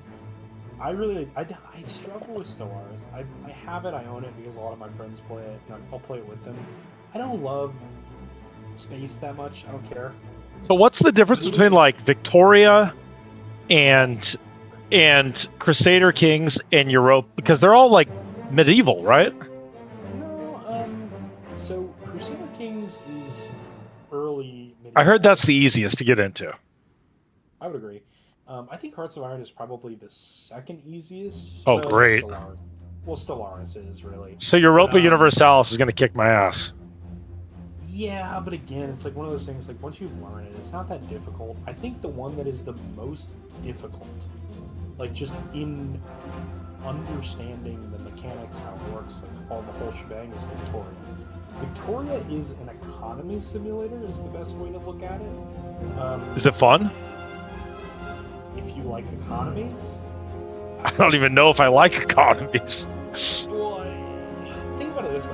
So it takes place in the age where Europe begins to industrialize, and the political and economic framework of Europe is like becomes exponentially more important to to the rest of the world because they start trading in spices, they do all that stuff. So the game is trying to simulate like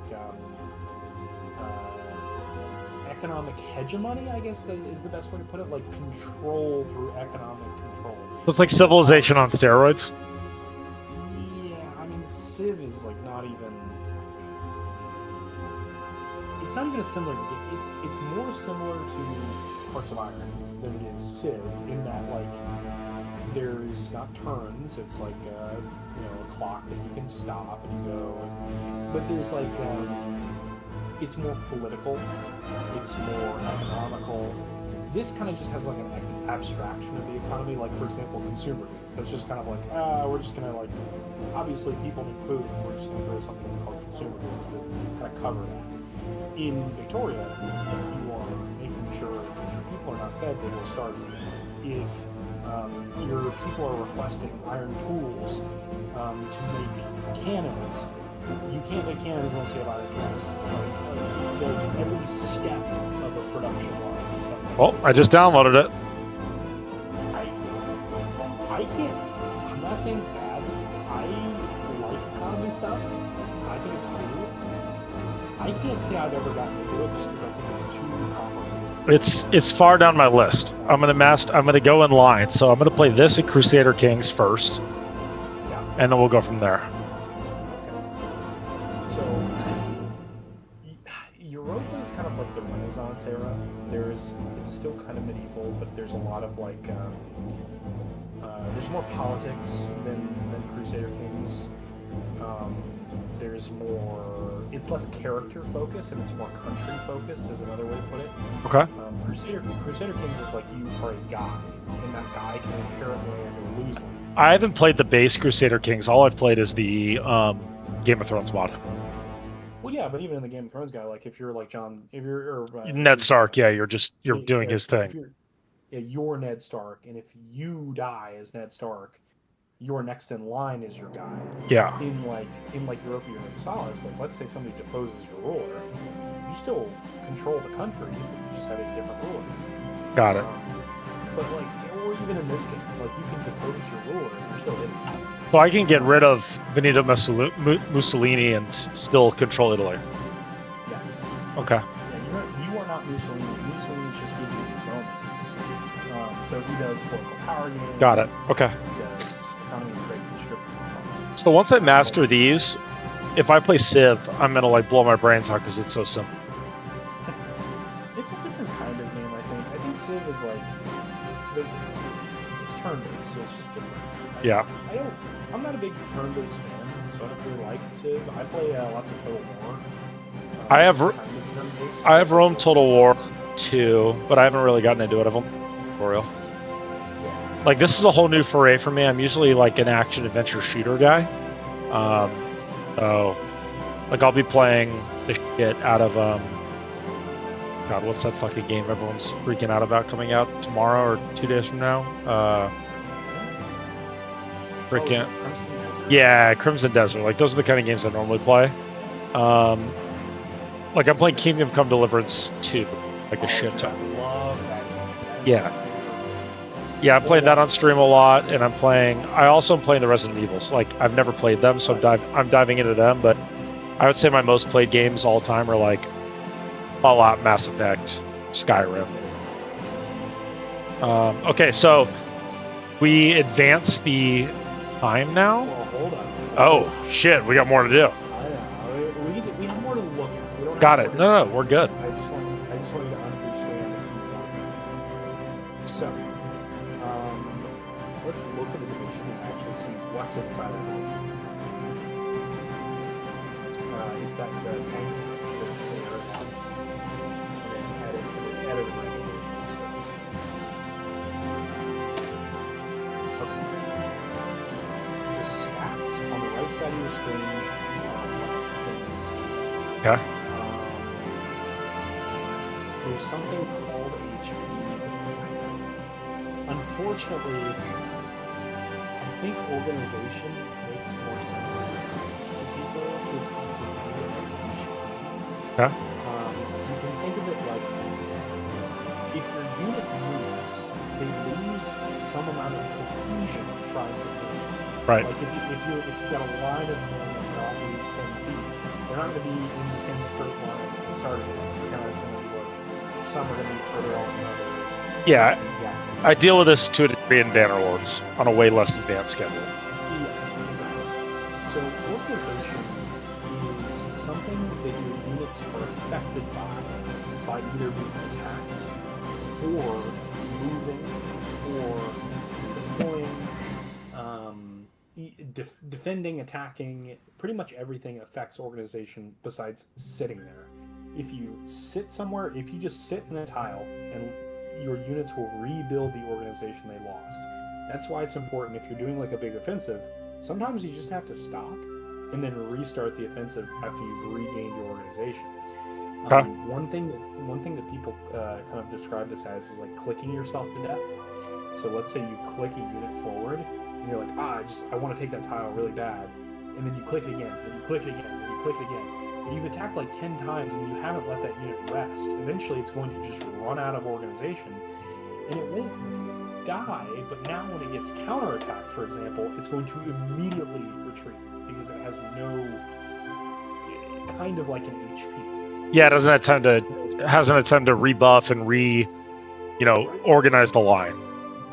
Yeah. So HP is actually what you think of as HP, like it is like if somebody shot a gun at your division, if that gun were to hit your division, you're going to lose some amount of HP. And that's why you can't have a division that's just all tanks. Because, let's say you put 300 tanks in a division, well, they don't have any HP. That's only 300 tanks. They can't, hold a line. They're not like a... Eventually, they're going to get overrun by infantry because they can only shoot so many bullets per minute. They're just going to, like the volume of fire. That's kind of maybe how you want your divisions to be more, have more things than just one unit. Sort of, not necessarily. It depends. So, for example, as an infantry unit, infantry have good HP, they have good organization, all the other stats generally, they matter, but they don't matter as much. Those are like a baseline, you have to have those. If you do not have those, your division will not work. Everything you add on to that will add attack, or defense, or suppression, or reconnaissance, or whatever. Just so you know.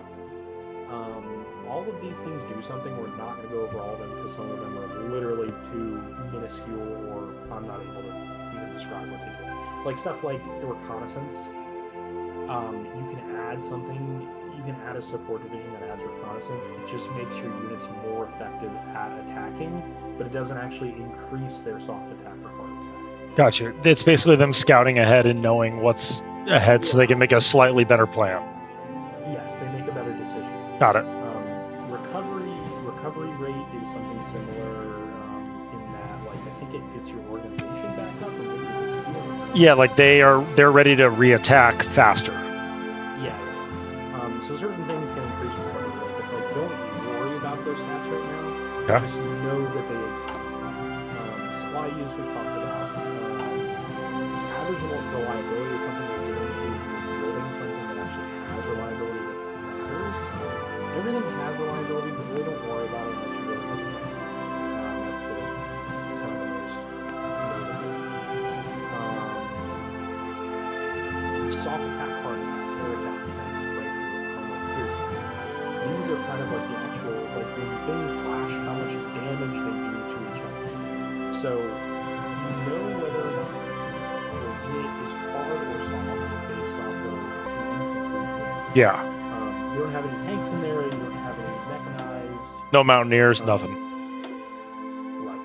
Well, mountaineers are going to be soft too, but just for example, if I shoot a bullet, it can hit a infantry unit and kill the infantry unit. But if I shot at a tank, it would not do damage to a tank, it would just bounce off. So that's the difference between soft attack and hard attack. Hard attack is like a tank shell, or an anti-tank gun, or grenades, or like just like heavier weaponry that can take out armored targets.